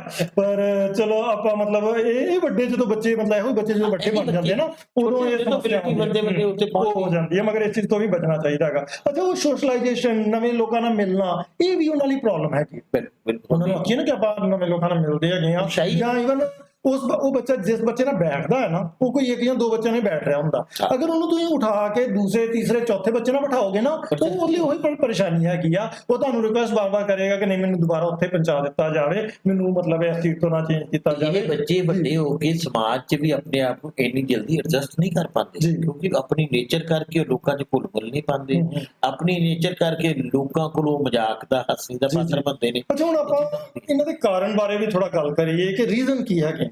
ਇੱਕ ਤੇ ਕਿਤੇ ਨਾ ਕਿਤੇ ਬਚਪਨ 'ਚ ਹੀ ਉਹਨਾਂ ਨੂੰ ਨਾ ਡਿਸਅਪਰੂਵਿੰਗ ਅਥਾਰਟੀ ਬਹੁਤ ਜ਼ਿਆਦਾ ਮਿਲਦੀ ਹੈਗੀ ਆ, ਕਿ ਉਹਨਾਂ ਦੇ ਮਾਂ-ਬਾਪ ਹੋ ਸਕਦੇ ਨੇ, ਕੋਈ ਵੱਡਾ ਭੈਣ ਭਰਾ ਵੀ ਕਈ ਵਾਰ ਹੁੰਦਾ ਆ, ਕਿ ਜੋ ਵੀ ਉਹ ਕਰ ਰਿਹਾ ਹੈਗਾ ਆ ਉਹਨੂੰ ਨਾਵਾਚਕ ਵਿੱਚ ਜਵਾਬ ਮਿਲ ਜਾਂਦਾ ਹੈਗਾ ਕਿ ਨਹੀਂ, ਤੂੰ ਆ ਨਹੀਂ ਕਰਨਾ ਹੈਗਾ, ਤੂੰ ਨਹੀਂ ਕਰ ਸਕਦਾ ਹੈਗਾ, ਤੂੰ ਕਰਨਾ ਹੀ ਨਹੀਂ ਤੈਨੂੰ ਚਾਹੀਦਾ। ਜੋ ਉਹਨੇ ਕੀਤਾ, ਮੰਨ ਲਓ ਕੁਝ ਗਲਤੀ ਹੋ ਗਈ, ਤੇ ਇਹ ਬਚਪਨ ਨੂੰ ਕਈ ਵਾਰ ਉਹਨਾਂ ਬੱਚਿਆਂ ਦਾ ਇਸ ਤਰ੍ਹਾਂ ਦਾ ਗੁਜ਼ਰਦਾ। ਦੇਖੋ, ਮੈਂ ਬੜੀ ਨੈਗੇਟਿਵ ਰੂਪ 'ਚ ਕਈ ਉਦਾਹਰਨ ਨੂੰ ਲੈ ਰਿਹਾ। ਕਹਿੰਦੇ ਚੈਰਿਟੀ ਬਿਗਿਨਸ ਐਟ ਹੋਮ। ਅੱਛਾ, ਠੀਕ ਹੈ। ਲੇਕਿਨ ਮੈਨੂੰ ਉਲਟੇ ਤੌਰ ਤੇ ਲੈ ਰਿਹਾ, ਇਹੋ ਜਿਹੇ ਕੰਮ ਘਰ ਤੋਂ ਹੀ ਸ਼ੁਰੂ ਹੁੰਦੇ। ਜਦੋਂ ਕੋਈ ਘਰ ਦਾ ਪਿਓ ਜਾਂ ਮਾਂ ਜਾਂ ਦਾਦਾ ਜਾਂ ਦਾਦੀ ਜਿਹੜੇ ਸਖਤ ਨੇਚਰ ਦਾ ਹੋਏਗਾ, ਬੱਚਾ ਕੁਝ ਕਰਨਾ ਤਾਂ ਤੂੰ ਨਾ ਕਰ, ਤੂੰ ਨਹੀਂ ਕਰ ਸਕਦਾ, ਤੂੰ ਕਰ ਹੀ ਨਹੀਂ ਸਕਦਾ, ਤੂੰ ਉਹਦੇ ਛੋਟਾ ਹੈ, ਠੀਕ ਹੈ। ਜਦੋਂ ਇੱਕ ਝਿੜਕ ਉਹਨੂੰ ਪਹੁੰਚ ਜਾਂਦੀ ਹੈ ਤੇ ਉਹ ਬੱਚੇ ਦਾ ਜਿਹੜਾ ਕਰਨ ਦੀ ਐਬਿਲਿਟੀ ਹੈ, ਜਿਹੜੀ ਉਹ ਗਲਤੀ ਕਰਕੇ ਉਹਨੇ ਸਿੱਖਣਾ ਸੀ, ਉਹ ਤਾਂ ਟੋਟਲ ਚੈਪਟਰ ਹੀ ਖਤਮ ਹੋ ਜਾਂਦਾ। ਕਿਉਂਕਿ ਬੱਚਾ ਤਾਂ ਹਮੇਸ਼ਾ ਗਲਤੀ ਕਰ ਕਰਕੇ, ਐਕਸਪੀਰੀਅੰਸ ਕਰ ਕਰਕੇ ਸਿੱਖਦਾ ਹੈ, ਉਹ ਬਿਲਕੁਲ ਖਤਮ ਹੋ ਜਾਂਦੀ ਹੈ। ਬੱਚੇ ਦੇ ਵਿੱਚ ਕਈ ਵਾਰੀ ਇਹੋ ਛੋਟੇ ਹੁੰਦੇ ਐਕਸਪੀਰੀਅੰਸ ਉਹਨੂੰ ਇਹੋ ਜਿਹੇ ਹੁੰਦੇ ਨੇ, ਕੋਈ ਐਕਸੀਡੈਂਟ ਹੋ ਜਾਂਦਾ, ਕੋਈ ਉਹਦੇ ਸਾਹਮਣੇ ਘਰਾਂ ਦੇ ਹਾਲਾਤ ਇਹੋ ਜਿਹੇ ਹੁੰਦੇ ਨੇ, ਮਦਰ ਫਾਦਰ ਦੀ ਲੜਾਈ ਹੁੰਦੀ ਹੈ, ਆਪਣੀ ਫੈਮਿਲੀ 'ਚ ਲੜਾਈ ਹੁੰਦੀ ਹੈ, ਉਹਦੇ ਕਰਕੇ ਵੀ ਉਹਦਾ ਕੌਨਫੀਡੈਂਸ ਜਿਹੜਾ ਬਹੁਤ ਜ਼ਿਆਦਾ ਕੋਈ ਐਕਸਪੀਰੀਅੰਸ ਇਸ ਤਰ੍ਹਾਂ ਦਾ ਹੁੰਦਾ। ਤੁਸੀਂ ਵੇਖਿਆ ਹੋਗਾ ਸਾਡੇ ਸਰਕਾਰੀ ਸਕੂਲਾਂ 'ਚ ਨਾ ਬਹੁਤ ਸਾਰੇ ਬੱਚੇ ਇਸ ਤਰ੍ਹਾਂ ਦੇ ਨਿਕਲਦੇ ਆ ਜਿਹੜੇ ਸਿੰਗਲ ਪੇਰੈਂਟ ਕੋ ਹੁੰਦੇ ਨੇ, ਚਾਹੇ ਉਹਨਾਂ ਦੀ ਡੈਥ ਹੋਈ ਹੋਵੇ, ਚਾਹੇ ਉਹ ਸੈਪਰੇਟ ਹੋਏ ਹੋਣ, ਪਰ ਇਹ ਇਸ਼ੂ ਬਹੁਤ ਵੱਡਾ ਹੈਗਾ ਆ। ਤੇ ਉਹ ਐਕਸਪੀਰੀਅੰਸ ਕਿਤੇ ਨਾ ਕਿਤੇ ਬੱਚੇ ਵਾਸਤੇ ਬੜਾ ਹੀ ਦੁਖਦਾਈ ਹੁੰਦਾ ਆ, ਤੇ ਉਹਦੇ ਕੌਨਫੀਡੈਂਸ ਨੂੰ ਲੋਕ ਕਰ ਰਿਹਾ ਹੁੰਦਾ। ਐਜ਼ ਅ ਟੀਚਰ ਅਸੀਂ ਨਹੀਂ ਸਮਝ ਰਹੇ ਹੁੰਦੇ, ਸਾਨੂੰ ਪਤਾ ਹੀ ਨਹੀਂ ਹੁੰਦਾ ਕਈ ਵਾਰ ਇਸ ਚੀਜ਼ ਦਾ। ਫਿਜ਼ੀਕਲ ਤੇ ਮੈਂਟਲ ਹੈਲਥ ਵੀ ਕਈ ਵਾਰ ਰੱਖਦੀ ਆ, ਕਿ ਕਈ ਵਾਰ ਬੱਚਾ ਫਿਜ਼ੀਕਲੀ ਕੋਈ ਪ੍ਰੋਬਲਮਸ ਹੁੰਦਾ ਹੈ, ਜਾਂ ਸਭ ਤੋਂ ਵੱਡੀ ਸਮੱਸਿਆ ਮੈਂ ਕਈ ਵਾਰ ਸੋਚਦਾ ਹੁੰਦਾ ਆ ਕਿ ਫਿਜ਼ੀਕਲ ਦੀ ਤਾਂ ਸਾਨੂੰ ਫਿਰ ਵੀ ਨਜ਼ਰ ਆ ਜਾਂਦਾ, ਇਵਨ ਬੱਚੇ ਨੂੰ ਵੀ ਪਤਾ ਹੁੰਦਾ ਕਿ ਮੇਰੀ ਇਹ ਪ੍ਰੋਬਲਮ ਹੈਗੀ ਆ, ਮਗਰ ਮੈਂਟਲ ਹੈਲਥ ਬਾਰੇ ਤੇ ਮੈਂ ਕਈ ਵਾਰ ਟੀਚਰਸ ਨਾਲ ਵੀ ਗੱਲ ਕਰਕੇ ਵੇਖੀ ਆ ਕਿ ਮੈਨੂੰ ਸ਼ੱਕ ਲੱਗਦਾ ਹੈਗਾ ਕਿ ਇਹ ਟੀਚਰ ਮੈਂਟਲੀ ਕੁਛ ਨਾ ਕੁਛ ਅਪਸੈਟ ਹੈਗਾ ਆ, ਪ੍ਰੋਬਲਮਸ ਹੈਗਾ ਆ, ਮਗਰ ਉਹ ਇਸ ਗੱਲ ਨੂੰ ਪਹਿਲੀ ਗੱਲ ਮੰਨਣ ਨੂੰ ਤੇ ਮੰਨਣ ਤੋਂ ਬਾਅਦ ਉਹਦਾ ਇਲਾਜ ਵੱਲ ਸੋਚਦਾ ਹੀ ਨਹੀਂ ਹੈਗਾ, ਕਿਉਂਕਿ ਆਪਾਂ ਮੈਂਟਲ ਹੈਲਥ ਨੂੰ ਥੋੜਾ ਜਿਹਾ ਕਿਸੇ ਹੋਰ ਹੀ ਰੂਪ ਚ ਲੈਂਦੇ ਹੈਗੇ। ਸਰ, ਰੀਸੈਂਟਲੀ ਡਾਟਾ ਆਇਆ ਜੀ ਕਿ ਅਮਰੀਕਾ ਦੇ ਜਿਹੜੇ ਸਾਈਕੋਲੋਜਿਸਟ ਨੇ, ਉਹ ਸਾਈਕੈਟ੍ਰਿਸਟ ਜਿਹੜੇ ਨੇ, 70% ਸਾਈਕੈਟ੍ਰਿਸਟ ਜਿਹੜੇ ਨੇ, ਖੁਦ ਜਿਹੜੇ ਨੇ ਉਹ ਦੂਸਰੇ ਸਾਈਕੋਲੋਜਿਸਟ ਜਾਂ ਸਾਈਕੈਟ੍ਰਿਸਟ ਦੀ ਸਲਾਹ ਲੈਂਦੇ ਪਏ, ਉਹਨੂੰ ਵਜਾ ਰਹੇ ਨੇ। ਸਾਡੇ ਟੀਚਰ ਨਾਲ ਵੀ ਕਿਤੇ ਨਾ ਕਿਤੇ ਪ੍ਰੋਬਲਮ ਹੈ। We are human beings, problem ਕਿਹਨੂੰ ਨਹੀਂ ਨੇ, ਸਾਰਿਆਂ ਨੂੰ, ਲੇਕਿਨ ਉਹਨੂੰ ਕਿਸ ਤਰੀਕੇ ਦੇ ਨਾਲ, ਕਿਸ ਤਰੀਕੇ ਨਾਲ ਇਮੋਸ਼ਨਲ ਕੋਸ਼ੈਂਟ ਉਹਨਾਂ ਦਾ ਕਿੰਨਾ ਹੈ, ਕਿੰਨੇ ਉਹ ਉਹਨੂੰ ਕੋਪ ਕਰਦੇ ਨੇ, ਕਿਸ ਤਰੀਕੇ ਨਾਲ ਉਹਨੂੰ ਫੇਸ ਕਰਦੇ ਨੇ, ਇਹ ਡਿਪੈਂਡ ਕਰਦਾ। ਮੈਨੂੰ ਇੱਕ ਰੀਸੈਂਟਲੀ ਐਗਜ਼ਾਮਪਲ ਕੱਲ ਪਰਸੋਂ ਹੀ ਮੇਰੇ ਕੋਲ ਨਾਲ ਸਕੂਲ ਦੇ ਵਿੱਚ ਵਾਪਰੀ। ਇੱਕ ਬੱਚੀ ਲੈ ਕੇ ਆਈ ਤੇ ਮੈਡਮ ਉਹਨੂੰ ਝਿੜਕਾਂ ਦੇ ਰਹੀ। ਮੈਂ ਕਿਹਾ ਕੀ ਹੋਇਆ? ਇਹਨੇ ਨਾ ਆਪਣੇ ਹੱਥ ਤੇ ਬਲੇਡ ਮਾਰੇ ਨੇ। ਅੱਛਾ। ਤੇ ਬਾਹਰ ਜੀ ਉਹ ਸੁੱਕਦੀ ਪਈ ਸੀ ਬੱਚੀ। ਅੱਛਾ। ਮੈਂ ਕਿਹਾ ਬੇਟਾ ਬਲੇਡ ਕਿਉਂ ਮਾਰੇ? ਉਹਨੂੰ ਪਹਿਲੇ ਝਿੜਕਾਂ ਦੇ ਰਹੀ, ਮੈਂ ਉਹਨੂੰ ਕਿਹਾ ਤੂੰ ਛੱਡ ਦੇ, ਕੁਝ ਨਹੀਂ ਕਹਿਣਾ, ਮੈਂ ਗੱਲ ਕਰ। ਮੈਂ ਪਿਆਰ ਨਾਲ, ਮੈਂ ਕਿਹਾ ਕੀ ਗੱਲ, ਪਾਪਾ ਨੇ ਝਿੜਕਾਂ ਦਿੱਤਾ? ਉਹ ਵਿਚਾਰੀ ਥੋੜੀ ਜਿਹੀ ਮੇਰੀ ਕੌਨਫੀਡੈਂਸ ਆਈ ਤੇ ਕਹਿੰਦੀ ਹਾਂ ਮੰਮੀ ਨੇ ਪਾਪਾ ਨੂੰ ਕੁਛ ਕਿਹਾ, ਹਾਂ ਮੰਮੀ ਪਾਪਾ ਨੂੰ ਕੁੱਟਦਾ, ਸ਼ਰਾਬ ਪੀ ਕੇ ਕੁੱਟਦਾ। ਯਾਨੀ ਉਹ ਬੱਚੀ ਦਾ ਕੌਨਫੀਡੈਂਸ ਲੈਵਲ ਬਿਲਕੁਲ ਜ਼ੀਰੋ ਹੋਇਆ ਸੀ। ਉਹ ਬੱਚੀ ਹੋਰ ਕਿਸੇ ਨੂੰ ਦੁੱਖ ਦੇਣ ਦੀ ਬਜਾਏ ਆਪਣੇ ਆਪ ਨੂੰ ਦੁੱਖ ਦੇ ਰਹੀ ਹੈ, ਆਪਣੇ ਹੱਥ ਤੇ ਬਲੇਡ ਮਾਰ ਰਹੀ ਹੈ, ਖੂਨ ਵਗਾ ਰਹੀ ਹੈ। ਯਾਨੀ ਹੋਰ ਕਿਤੇ ਤੇ ਉਹ ਆਪਣਾ ਗੁੱਸਾ ਜ਼ਾਹਿਰ ਨਹੀਂ ਕਰ ਰਹੀ ਤੇ ਉਹ ਆਪਣੇ ਆਪ ਤੇ ਕਰ ਰਹੀ। ਲੇਕਿਨ ਉਹ ਟੀਚਰ ਨੂੰ ਸਮਝਣਾ ਪਏਗਾ ਕਿ ਚਾਰ ਬੰਦਿਆਂ ਦੇ ਵਿੱਚ ਗੱਲ ਕਰਨ ਦੀ ਬਜਾਏ ਜੇ ਇੰਡੀਵਿਜੂਅਲੀ ਕਾਉਂਸਲਿੰਗ ਕੀਤੀ ਜਾਏ, ਦੈਟ ਇਜ਼ ਇੰਪੋਰਟੈਂਟ। ਤੁਸੀਂ ਨੈਗੇਟਿਵ ਲਾਈਫ ਇਵੈਂਟਸ ਦੀ ਗੱਲ ਕਰ ਰਹੇ ਹੈਗੇ ਜੇ ਕਿ ਕਿਸ ਤਰ੍ਹਾਂ ਉਹ ਕਈ ਵਾਰ ਆ ਜਾਂਦੇ ਹੈਗੇ ਨੇ। ਕਈ ਵਾਰ ਨਾ ਵਿਕਟਮਾਈਜੇਸ਼ਨ ਆਪਾਂ ਹੋ ਜਾਂਦੀ ਹੈ ਬੱਚੇ ਦੀ, ਕਿਤੋਂ ਉਹਦੀ ਕੋਈ ਡਿਸਕ੍ਰਿਮੀਨੇਸ਼ਨ ਆਪਾਂ ਮਤਲਬ ਧਰਮ ਕਰਕੇ, ਉਹਦੇ ਕਲਚਰ ਕਰਕੇ, ਰੇਸ, ਸੈਕਸ ਕਰਕੇ ਉਹਨੂੰ ਮਤਲਬ ਡਿਸਕ੍ਰਿਮੀਨੇਟ ਕਰ ਰਹੇ ਹੁੰਦੇ ਆ, ਠੀਕ ਹੈ ਨਾ। ਤੇ ਅਸੀਂ ਨਹੀਂ ਸਮਝ ਰਹੇ ਹੁੰਦੇ ਕਿ ਆ ਡਿਸਕ੍ਰਿਮੀਨੇਸ਼ਨ ਹੋ ਰਹੀ ਹੈ, ਮਗਰ ਉਹਦੇ ਨਾਲ ਹੋ ਰਹੀ ਹੁੰਦੀ ਆ। ਤੇ ਇਸ ਤਰ੍ਹਾਂ ਦਾ ਬੱਚਾ ਵੀ ਕਈ ਵਾਰ ਮੁਸ਼ਕਲ 'ਚ ਪੈਂਦਾ ਹੈਗਾ ਤੇ ਸਾਰਾ ਜੀਵਨ ਉਹਨੂੰ ਕੌਨਫੀਡੈਂਸ ਨਹੀਂ ਆ ਪਾਉਂਦਾ, ਜਿਹਦੀ ਉਹਨੂੰ ਆ ਸਕਦਾ ਜਿਹੜੀ ਕੋਈ ਬਹੁਤ ਵੱਡੀ ਗੱਲ ਨਹੀਂ ਸੀ, ਮਗਰ ਕਿਤੇ ਨਾ ਕਿਤੇ ਉਹ ਵਿਚਾਰਾ ਪ੍ਰੋਬਲਮ 'ਚ ਰਹਿ ਜਾਂਦਾ ਹੈਗਾ ਆ।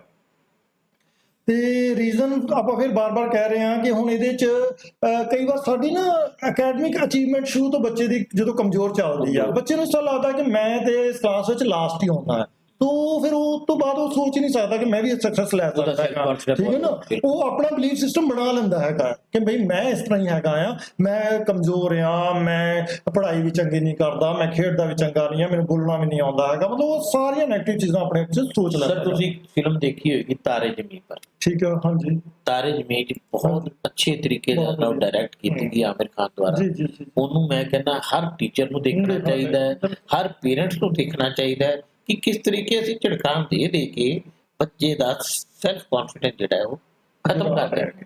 ਠੀਕ ਹੈ ਔਰ ਉਸ ਸੈਲਫ ਕੌਨਫੀਡੈਂਸ ਦੇ ਖਤਮ ਹੋਣ ਦੇ ਨਾਲ ਬੱਚਾ ਜਿਹੜਾ ਹੈ ਕੁਝ ਵੀ ਨਹੀਂ ਕਰ ਪਾਉਂਦਾ ਜੀ ਔਰ ਕਿਸੇ ਤਰ੍ਹਾਂ ਦਾ ਹੋਰ ਪ੍ਰੋਬਲਮ ਜਿਹੜਾ ਹੈਗਾ ਦਾ ਸ਼ਿਕਾਰ ਉਹ ਹੋ ਜਾਂਦਾ ਹੈ।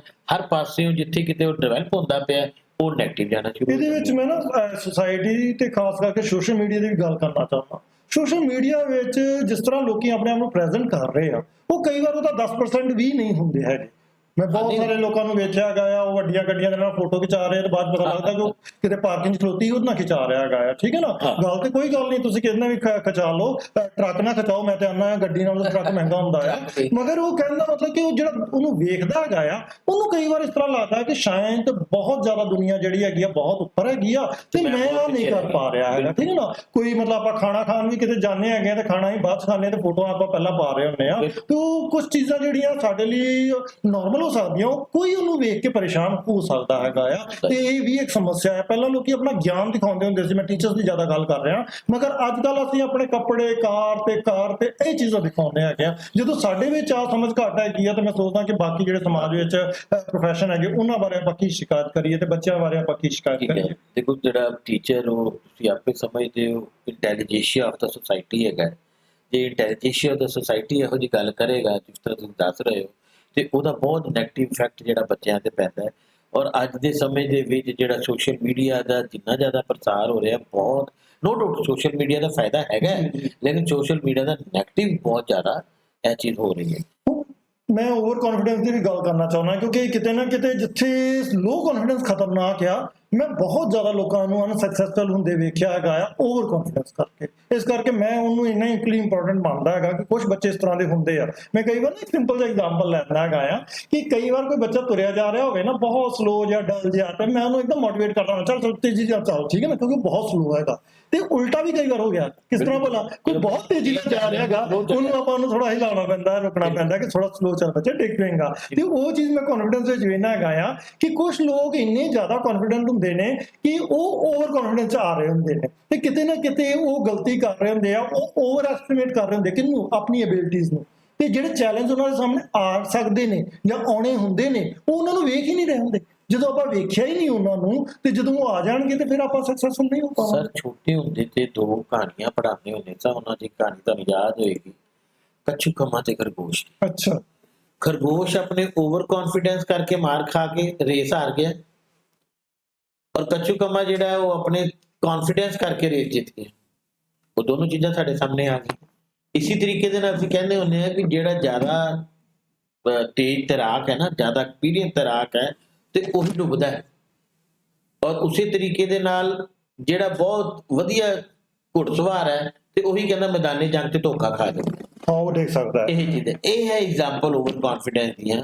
ਜੀ। ਓਵਰ ਕੌਨਫੀਡੈਂਸ ਬੰਦਾ ਜਿਹੜਾ ਹੈ ਉਹ ਕਈ ਵਾਰ ਉਸ ਚੈਲੰਜਸ ਨੂੰ, ਉਸ ਇਮੇਜ ਨੂੰ ਦੇਖ ਹੀ ਨਹੀਂ ਪਾਉਂਦਾ ਜਿਹੜੀਆਂ ਕਿ ਉਹਦੇ ਸਾਹਮਣੇ ਹੈਗੀਆਂ। ਉਹ ਇਸ ਕੌਨਫੀਡੈਂਸ ਹੀ ਮਾਰ ਖਾ ਜਾਂਦਾ ਕਿ ਨਹੀਂ ਜੀ ਮੈਨੂੰ ਤਾਂ ਪਤਾ, ਜੀ ਮੈਨੂੰ ਤਾਂ ਆਉਂਦਾ, ਮੈਂ ਤਾਂ ਅੱਗੇ ਵੀ ਜਿੱਤ ਗਿਆ ਸੀਗਾ। ਜਦੋਂ ਇਹ ਨਹੀਂ ਦੇਖਦਾ ਕਿ ਉਹਦੇ ਸਾਹਮਣੇ ਜਿਹੜਾ ਖੜੂਤਾ ਬੰਦਾ ਉਹ ਫੁੱਲ ਕੌਨਫੀਡੈਂਸ ਨਾ ਕਰਦੇ, ਕੋਈ ਫਰਕ, ਉਹ ਫੁੱਲ ਕੌਨਫੀਡੈਂਸ ਨਾ ਕਰ ਰਿਹਾ, ਉਹ ਓਵਰ ਕੌਨਫੀਡੈਂਸ ਨਾ ਕਰ ਰਿਹਾ। The difference is here thin line. ਹਾਂ, ਤੋਂ ਹੀ ਵਾਰ-ਵਾਰ ਆਪਾਂ ਰਿਪੀਟ ਕਰ ਰਹੇ ਹਾਂ ਕਿ ਕਿਤੇ ਉਹ ਖਤਰਨਾਕ ਆ, ਕਿਤੇ ਸਾਨੂੰ ਲੋ ਕੌਨਫੀਡੈਂਸ ਵਾਲੇ ਨਾਲ ਡੀਲ ਕਰਨਾ ਪੈਣਾ ਐਜ਼ ਅ ਟੀਚਰ। ਤੇ ਮੈਂ ਕਈ ਵਾਰ ਉਹਦੀ ਸਿੰਪਲ ਜਿਹੀ ਐਗਜ਼ਾਮਪਲ ਲੈਣਾ ਹੁੰਦਾ ਕਿ ਹਰ ਇੱਕ ਬੰਦੇ 'ਚ ਕੁਝ ਤੇ ਅਚੀਵਮੈਂਟ ਹੈਗੀਆਂ ਨੇ। ਜੇ ਉਸ ਬੱਚੇ ਨੂੰ ਆਪਾਂ ਕਹਿ ਸਕੀਏ ਜਾਂ ਉਸ ਇਨਸਾਨ ਨੂੰ ਆਪਾਂ ਕਹਿ ਸਕੀਏ ਕਿ ਤੂੰ ਉਹਦੀ ਲਿਸਟ ਬਣਾ ਲਾ, ਤੇ ਤੁਸੀਂ ਹੈਰਾਨ ਹੋ ਜਾਓਗੇ ਕਈ ਵਾਰ ਉਹ ਬਹੁਤ ਲੰਬੀ ਲਿਸਟ ਬਣ ਜਾਂਦੀ। ਕਾਹਦੀ ਭਲਾ? ਅਚੀਵਮੈਂਟਸ ਦੀ। ਉਹਦੀ ਲਾਈਫ 'ਚ ਬਹੁਤ ਕੁਝ ਚੰਗਾ ਹੁੰਦਾ ਹੈ, ਠੀਕ ਆ। ਤੇ ਉਹ ਕਈ ਵਾਰ ਉਹ ਨਾ ਕਰਨ ਕਰਕੇ ਉਹ ਕਿਤੇ ਨਾ ਕਿਤੇ ਵਿਚਾਰਾ ਪਿੱਛੇ ਹੁੰਦਾ। ਹੋਰ ਕੀ ਕਰ ਸਕਦੇ ਆਪਾਂ? ਕੁਝ ਚੀਜ਼ਾਂ ਨੇ ਜਿਹੜੀਆਂ ਮੈਂ ਤੁਹਾਡੇ ਨਾਲ ਇਹੀ ਪੁਆਇੰਟ ਤੇ ਡਿਸਕਸ ਕਰਨਾ ਹੈ ਕਿ ਕਿਸ ਤਰੀਕੇ ਦਾ ਸਟੂਡੈਂਟ ਦੇ ਵਿੱਚ ਜਿਹੜਾ ਹੈ ਕੌਨਫੀਡੈਂਸ ਡਿਵੈਲਪ ਕਰਨ ਦੀ ਅਸੀਂ ਕੀ ਚੀਜ਼ਾਂ ਕਰ ਸਕਦੇ। ਠੀਕ ਹੈ। ਨੰਬਰ 1 ਗੱਲ ਕਰੀਏ, ਜਿਹੜੇ ਕੰਮ ਨੂੰ ਉਹਨੂੰ ਡਰ ਲੱਗੇ ਉਹਨੂੰ ਬਾਰ-ਬਾਰ ਕਰੇ। ਅੱਛਾ। ਜਿਸ ਚੀਜ਼ ਤੋਂ ਤੁਹਾਨੂੰ ਡਰ ਲੱਗਦਾ ਹੈ ਉਸ ਚੀਜ਼ ਨੂੰ ਤੁਹਾਨੂੰ ਬਾਰ-ਬਾਰ ਕਰਨਾ ਚਾਹੀਦਾ ਚਾਹੀਦਾ। ਅੱਛਾ ਦੂਸਰਾ, ਆਪਣੇ ਜਿਹੜੇ ਟਾਰਗੇਟਸ ਨੇ ਉਹਨਾਂ ਨੂੰ ਛੋਟੇ-ਛੋਟੇ ਯੂਨਿਟ 'ਚ ਵੰਡ ਲਓ ਠੀਕ ਕਿ ਹੈ ਜੇ ਮੇਰੇ ਕੋਲ 10 ਕਿਲੋਮੀਟਰ ਚੱਲਣਾ ਹੈ ਤੇ ਮੈਂ 1 ਕਿਲੋਮੀਟਰ ਪਹਿਲੇ ਚੱਲਾਂਗਾ, ਆਰਾਮ ਕਰਾਂਗਾ, ਫਿਰ ਕਰਾਂਗਾ, ਫਿਰ ਠੀਕ ਆਰਾਮ ਹੈ, ਕਰਾਂਗਾ, ਠੀਕ ਹੈ। ਯਾਨੀ ਪੂਰਾ 10 ਕਿਲੋਮੀਟਰ ਦਾ Step ਟਾਰਗੇਟ ਨਾਲ ਫਿਰ ਸਟੈਪਸ ਦੇ ਵਿੱਚ ਉਹਨੂੰ ਕਰ। ਸਟੈਪਸ ਕਰ ਲਵੇ ਜੀ।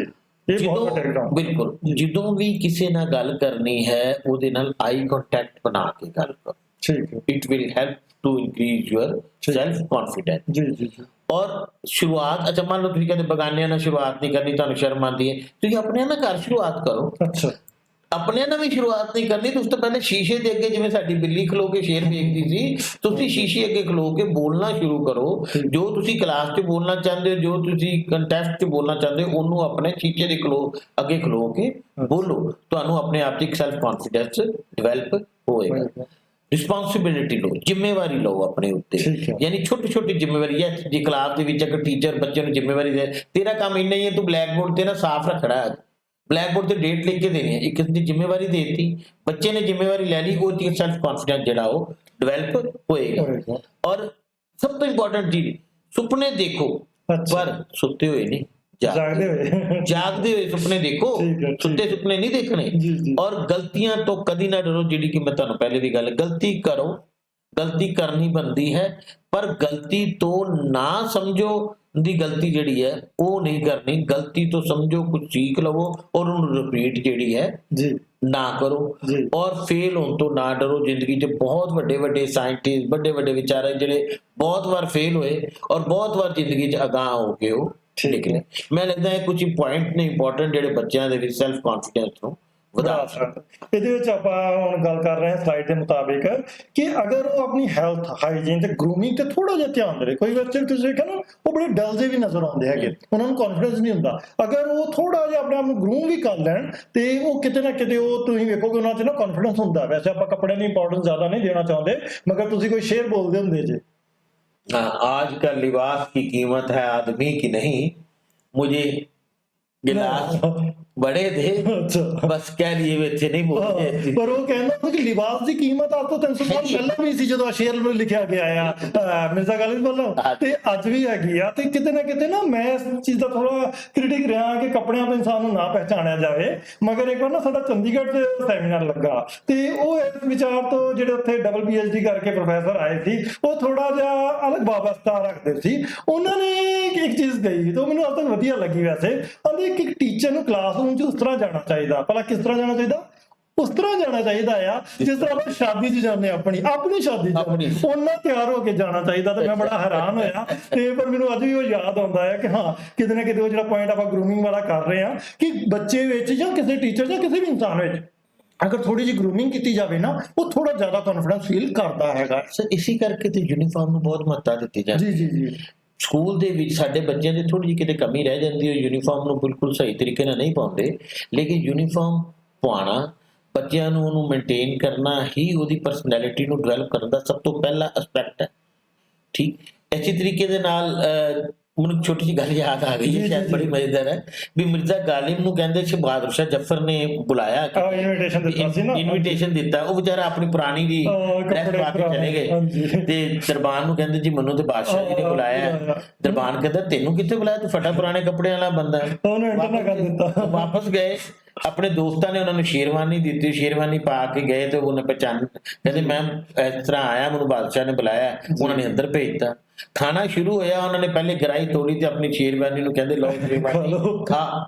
ਕਹਿੰਦੇ ਬਾਦਸ਼ਾਹ ਕਹਿੰਦੇ ਵੀ ਤੂੰ ਪਾਗਲ ਹੋ ਗਿਆ, ਤੂੰ ਕੀ ਗੱਲ ਹੋ ਗਈ ਹੈ? ਕਹਿੰਦੇ ਨਹੀਂ ਮੈਂ ਨਹੀਂ ਆਇਆ, ਇਹ ਮੇਰੀ ਸ਼ੇਰਵਾਨੀ ਅੰਦਰ ਲੈ ਕੇ ਆਈ। ਕੱਪੜਾ ਹੀ ਮੈਨੂੰ ਲੱਗ ਕੇ ਆ ਗਿਆ। ਯਾਨੀ ਤੁਸੀਂ ਕੱਪੜੇ ਦੀ ਗੱਲ ਕੀਤੀ, ਕੱਪੜੇ ਦਾ ਬੜਾ ਇੰਪੋਰਟੈਂਟ ਰੋਲ ਹੈ, ਭਾਵੇਂ ਘੱਟ ਹੈ ਲੇਕਿਨ ਇਟ ਰੋਲ। ਜੇ ਫਟੇ ਪੁਰਾਣੇ ਕੱਪੜੇ ਪਾਏ ਤਾਂ ਉਹਦੀ ਪਰਸਨੈਲਿਟੀ ਜਿਹੜੀ ਹੈ, ਸੈਲਫ ਕੌਨਫੀਡੈਂਸ ਬਿਲਕੁਲ ਲੂਜ਼ ਹੋ ਜਾਂਦਾ। ਆਪਾਂ ਸੋਸਾਇਟੀ ਨਾਲ ਚੇਂਜ ਨਹੀਂ ਕਰ ਸਕਦੇ, ਪਰ ਆਪਾਂ ਕਿਤੇ ਨਾ ਕਿਤੇ ਇਸ ਚੀਜ਼ ਨੂੰ ਸਮਝ ਸਕਦੇ ਕਿ ਉਹੀ ਤਾਂ ਆਪਾਂ ਹਾਈਜੀਨ ਦੀ ਵਰਡ ਯੂਜ਼ ਕੀਤਾ ਨਾ, ਕਿ ਸਾਫ਼ ਸੁਥਰੇ ਪਰ ਸਿੰਪਲ ਹੀ ਕੱਪੜੇ ਪਾਏ ਜਾਣ, ਮਗਰ ਇਸ ਹਿਸਾਬ ਨਾਲ ਹੋਣ ਕਿ ਕਿਤੇ ਨਾ ਕਿਤੇ ਤੁਹਾਡਾ ਕੌਨਫੀਡੈਂਸ ਵਧਾ ਰਹੇ ਹੋਣ, ਘਟਾ ਨਾ ਰਹੇ ਹੋਣ। ਫਿਰ ਪੁਰਾਣੇ ਨਹੀਂ ਹੋਣ, ਪਰ ਜੇ ਉਹਨੂੰ ਧੋ ਕੇ ਪ੍ਰੈਸ ਕਰਕੇ ਪਾਏ ਜਾਣ ਤੇ ਉਹਦੀ ਇੱਕ ਅਲੱਗ ਲੁੱਕ ਅਲੱਗ ਹੁੰਦੀ। ਫਿਰ ਆਪਾਂ ਐਕਸਰਸਾਈਜ਼ ਅਗਰ ਰੈਗੂਲਰਲੀ ਕਰੀਏ, ਸਾਡਾ ਸਰੀਰ ਸਵਸਥ ਹੋਵੇ, ਸਾਡਾ ਦਿਮਾਗ ਆਪਣੇ ਆਪ ਸਾਡਾ ਸਾਥ ਦਿੰਦਾ ਹੈਗਾ। ਠੀਕ ਹੈ ਨਾ? ਤੇ ਹਾਂ, ਅਗਰ ਇਹ ਚੀਜ਼ਾਂ ਹੋ ਜਾਣ ਤੇ ਸਾਡਾ ਸਟ੍ਰੈਸ ਲੈਵਲ ਘੱਟ ਤੋਂ ਘੱਟ ਹੋਵੇ ਤੇ ਕਿਤੇ ਨਾ ਕਿਤੇ ਫਿਰ ਉਹਦਾ ਕੌਨਫੀਡੈਂਸ ਜਿਹੜਾ ਹੈਗਾ ਉਹ ਵੱਧ ਸਕਦਾ ਉਸ ਬੱਚੇ ਦਾ। ਤੇ ਅੱਜ ਜਿਸ ਤਰ੍ਹਾਂ ਆਪਾਂ ਗੱਲ ਕਰ ਰਹੇ ਹਾਂ ਕਿ ਬੀ ਵੈਲ ਗਰੂਮਡ, ਠੀਕ ਹੈ ਨਾ, ਕਿਤੇ ਨਾ ਕਿਤੇ ਇਸ ਚੀਜ਼ ਦੀ ਲੋੜ ਹੈਗੀ ਆ ਸੋਸਾਇਟੀ ਵਿੱਚ। ਚਾਹੇ ਐਜ਼ ਏ ਅਕੈਡਮਿਸ਼ੀਅਨ ਆਪਾਂ ਇਸ ਚੀਜ਼ ਦਾ ਬਹੁਤ ਫੇਵਰ ਤੇ ਨਹੀਂ ਕਰਦੇ, ਪਰ ਮੈਂ ਵੇਖਿਆ ਸਮਾਜ ਵਿੱਚ ਇਹਦੀ ਕਮੀ ਜਿਨ੍ਹਾਂ ਲੋਕਾਂ 'ਚ ਹੁੰਦੀ ਆ ਕਿਤੇ ਨਾ ਕਿਤੇ ਉਹ ਪਰੇਸ਼ਾਨੀ ਦਾ ਕਾਰਨ ਵੀ ਬਣਦੇ ਆ ਆਪਣੇ ਆਪ ਵਾਸਤੇ। ਤੇ ਕਿਤੇ ਨਾ ਕਿਤੇ ਉਹ ਬੱਚਾ ਅਗਰ ਆਪਣੇ ਉਸ ਚੀਜ਼ ਵਾਸਤੇ ਜੋ ਇੰਜੋਏ ਕਰਦਾ, ਹਰ ਕੋਈ ਕੁਝ ਤਾਂ ਇੰਜੋਏ ਕਰਦਾ ਹੀ ਹੈ ਨਾ, ਅਗਰ ਉਹ ਕਰਨਾ ਸ਼ੁਰੂ ਕਰ ਦੇਵੇ ਤੇ ਉਹ 'ਚ ਵੀ ਉਹਦਾ ਕੌਨਫੀਡੈਂਸ ਵੱਧਦਾ ਹੈਗਾ। ਕਈ ਵਾਰ ਉਹ ਬੱਚਾ ਕਰ ਕੀ ਰਿਹਾ ਹੁੰਦਾ ਜੋ ਉਹਦੇ ਟੀਚਰ ਜਾਂ ਉਹਦੇ ਪੇਰੈਂਟਸ ਕਹਿ ਰਹੇ ਹੁੰਦੇ ਨੇ, ਨਾ ਕਿ ਉਹ ਜਿਹਦੇ ਵਿੱਚ ਉਹ ਖੁਸ਼ੀ ਮਹਿਸੂਸ ਕਰ ਰਿਹਾ। ਪੇਰੈਂਟ ਟੀਚਰ ਉਹਨੂੰ ਆਪਣੇ ਆਪ ਨੂੰ ਜ਼ਿੰਦਗੀ ਜੀਣ ਦਾ ਸਮਾਂ ਨਹੀਂ ਦਿੰਦੇ ਜੀ। ਪੇਰੈਂਟਸ ਕਈ ਵਾਰੀ ਇਸ ਤਰੀਕੇ ਨਾਲ ਬੱਚੇ ਨੂੰ ਗਰੂਮ ਕਰਦੇ ਨੇ ਕਿ ਬਸ ਜੋ ਅਸੀਂ ਕਹਿ ਰਹੇ ਹਾਂ ਸਹੀ ਹੈ, ਜੋ ਅਸੀਂ ਕਹਿ ਰਹੇ ਹਾਂ ਬਣਨਾ ਹੈ। ਉਹ ਇਹ ਦੇਖਦੇ ਨੇ ਕਿ ਬੱਚਾ ਕੀ ਬਣਨਾ ਚਾਹੁੰਦਾ ਹੈ, ਬੱਚਾ ਆਪਣੇ ਆਪ 'ਚ ਕੀ ਚੀਜ਼ ਨੂੰ ਇੰਜੋਏ ਕਰਦਾ ਹੈ, ਜੀ। ਉਸ ਚੀਜ਼ ਦੇ ਪੇਰੈਂਟ ਜਾਂ ਟੀਚਰ ਕਈ ਵਾਰੀ ਸੋਚਦੇ ਨੇ। ਜੀ। ਅੱਛਾ, ਛੋਟੀ ਜਿਹੀ ਚੀਜ਼ ਦੇਖੋ, ਬੱਚੇ ਵਿਚਾਰੇ ਸਵੇਰ ਤੋਂ ਲੈ ਕੇ ਅਸੀਂ 8 ਪੀਰੀਅਡ ਸਕੂਲ 'ਚ ਲਗਾਉਂਦੇ ਹਾਂ। ਇੱਕ ਪੀਰੀਅਡ ਹੁੰਦਾ ਹੈ ਨਾਲੇ ਦੂਸਰਾ ਟੀਚਰ ਨਾਲੇ ਤੀਸਰਾ ਟੀਚਰ, ਅਸੀਂ ਇੱਕ ਸਬਜੈਕਟ ਤੋਂ ਦੂਸਰੇ ਜਾਈ ਸਾਨੂੰ ਕਿੰਨੀ ਮੁਸ਼ਕਿਲ ਹੁੰਦੀ ਹੈ ਤੇ ਬੱਚੇ ਕਿੰਨੀ ਮੁਸ਼ਕਿਲਾਂ ਕਰਦੇ ਨੇ। ਤੇ ਇਹਦੇ ਵਿੱਚ ਇੱਕ ਜਿਹੜਾ ਤੁਸੀਂ ਪੁਆਇੰਟ ਲਿਆ ਸੀ ਉਹ ਪਹਿਲਾਂ ਮੈਂ ਡਿਸਕਸ ਕਰਾਂ, ਸਮਾਲ ਚੈਲੰਜ।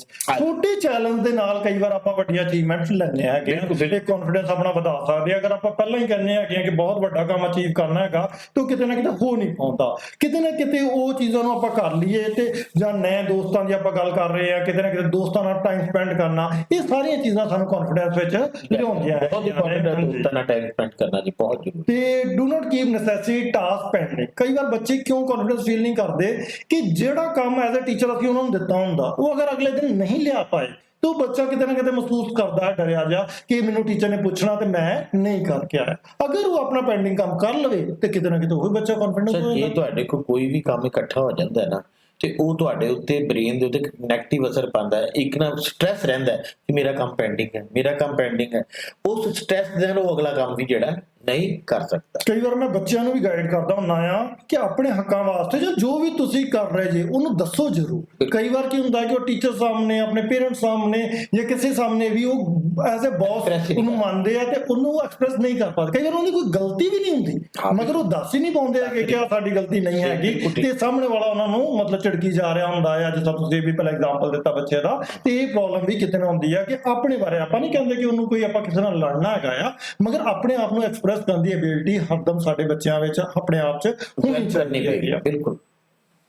ਤੇ ਆਪਣੇ ਆਪ ਨੂੰ ਸਟ੍ਰੈਸ ਰੱਖਣਾ ਬਹੁਤ ਜ਼ਰੂਰੀ ਹੈਗਾ ਆ। ਤੁਸੀਂ ਮਿਊਜ਼ਿਕ ਸੁਣ ਲਓ, ਲਿਟਰੇਚਰ ਪੜ੍ਹ ਲਓ, ਟਰੈਵਲ ਕਰ ਲਓ। ਕਈ ਵਾਰ ਹੁੰਦਾ ਨਾ ਕੋਈ ਬੰਦਾ ਬਹੁਤ ਡੀਪ ਡਿਪਰੈਸ਼ਨ 'ਚ ਹੈਗਾ ਤੇ ਮੈਂ ਬੜਾ ਉਹਨੂੰ ਸਿੰਪਲ ਜਿਹਾ ਸੁਜੈਸ਼ਨ ਦਿੰਦਾ ਹੈ ਕਿ ਬਹੁਤ ਲਾਗੇ ਜਿਹੜਾ ਕੋਈ 200-250 ਕਿਲੋਮੀਟਰ ਦੂਰ ਪਹਾੜ ਹੈਗੇ ਨੇ, ਤੁਸੀਂ ਉੱਥੇ ਹੀ 4 ਦਿਨ ਲਗਾਓ ਤੇ ਤੁਸੀਂ ਵੇਖੋ ਕਿ ਹਵਾ ਪਾਣੀ ਜਿਹਨੂੰ ਕਹਿੰਦੇ ਨੇ ਬਦਲਣਾ, ਉਹਦੇ ਨਾਲ ਕਿੰਨਾ ਕਿ ਉਹਦੇ ਉੱਤੇ ਫਾਇਦਾ ਹੁੰਦਾ ਹੈਗਾ। ਬਹੁਤ ਫਰਕ ਪੈਂਦਾ ਜੀ, ਉਹਦੇ ਨਾਲ ਬਹੁਤ ਫਰਕ ਪੈਂਦਾ। ਤੇ ਕਿਤੇ ਨਾ ਕਿਤੇ ਮਤਲਬ ਕਨਵਰਸੇਸ਼ਨ ਸਕਿੱਲ ਨੂੰ ਆਪਾਂ ਨੂੰ ਵਧਾਉਣਾ ਚਾਹੀਦਾ ਹੈਗਾ।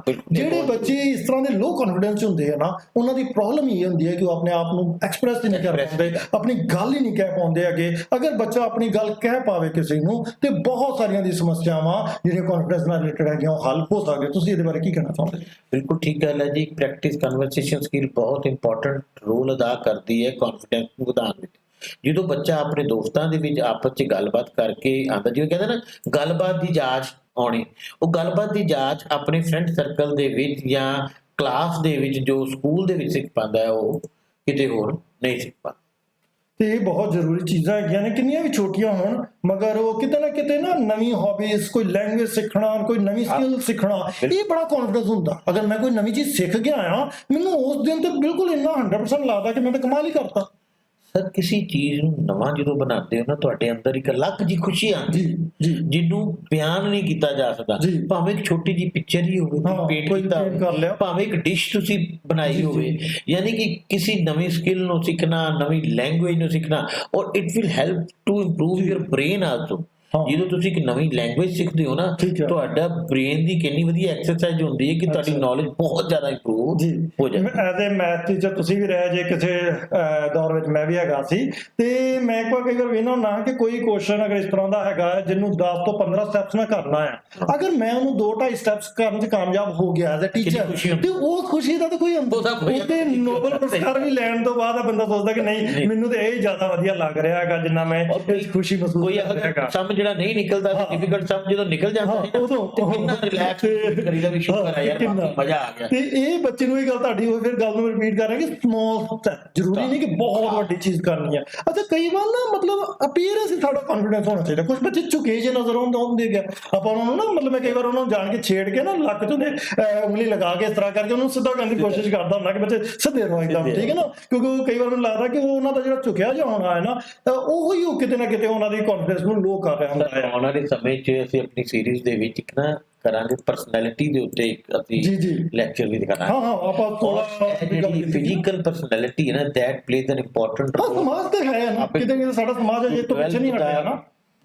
ਸੈਲਫ ਕੌਨਫੀਡੈਂਸ ਹੈ, ਫਿਜ਼ੀਕਲ ਅਪੀਅਰੈਂਸ ਬੰਦੇ ਦੀ ਬਹੁਤ ਇੰਪੋਰਟੈਂਟ ਹੈ। ਝੁਕਿਆ ਹੋਇਆ ਬੰਦਾ, ਬਹੁਤ ਮੋਟਾ ਬੰਦਾ, ਬਹੁਤ ਛੋਟੇ ਕੱਦ ਦਾ ਬੰਦਾ, ਡਾਰਕ ਕੰਪਲੈਕਸ਼ਨ ਦਾ ਬੰਦਾ, ਉਹ ਨੈਗੇਟਿਵ ਜਿਹੜਾ ਉਹਦਾ ਸੈਲਫ ਕੌਨਫੀਡੈਂਸ ਇਹਦੇ ਵਿੱਚ ਹੋ ਜਾਂਦਾ ਹੈ। ਤੇ ਇਹ ਤੇ ਗੱਲ ਸਾਡੀ ਸਹੀ ਹੈਗੀ ਆ, ਸਟੇਟ ਹੋਣਾ ਸਪੀਕ ਕੌਨਫੀਡੈਂਟਲੀ। ਕਈ ਵਾਰ ਹੁੰਦਾ ਨਾ ਬੱਚੇ ਬਿਲਕੁਲ ਰੁਕੇ ਬੋਲਦੇ ਹੈਗੇ ਨੇ ਮਤਲਬ, ਤੇ ਉਹ ਵੀ ਕਿਤੇ ਨਾ ਕਿਤੇ ਜ਼ਰੂਰੀ ਹੈਗਾ ਕਿ ਬੱਚੇ ਕੌਨਫੀਡੈਂਸਲੀ ਬੋਲ ਸਕਣ, ਕਿ ਉਹਨਾਂ ਦਾ ਜਿਹੜਾ ਭਾਵ ਹੈਗਾ ਆ ਉਹ ਇਸ ਤਰ੍ਹਾਂ ਲੱਗੇ ਕਿ ਉਹ ਬਿਲਕੁਲ ਦਬੇ ਹੋਏ ਬੋਲ ਰਹੇ ਹੈਗੇ ਨੇ।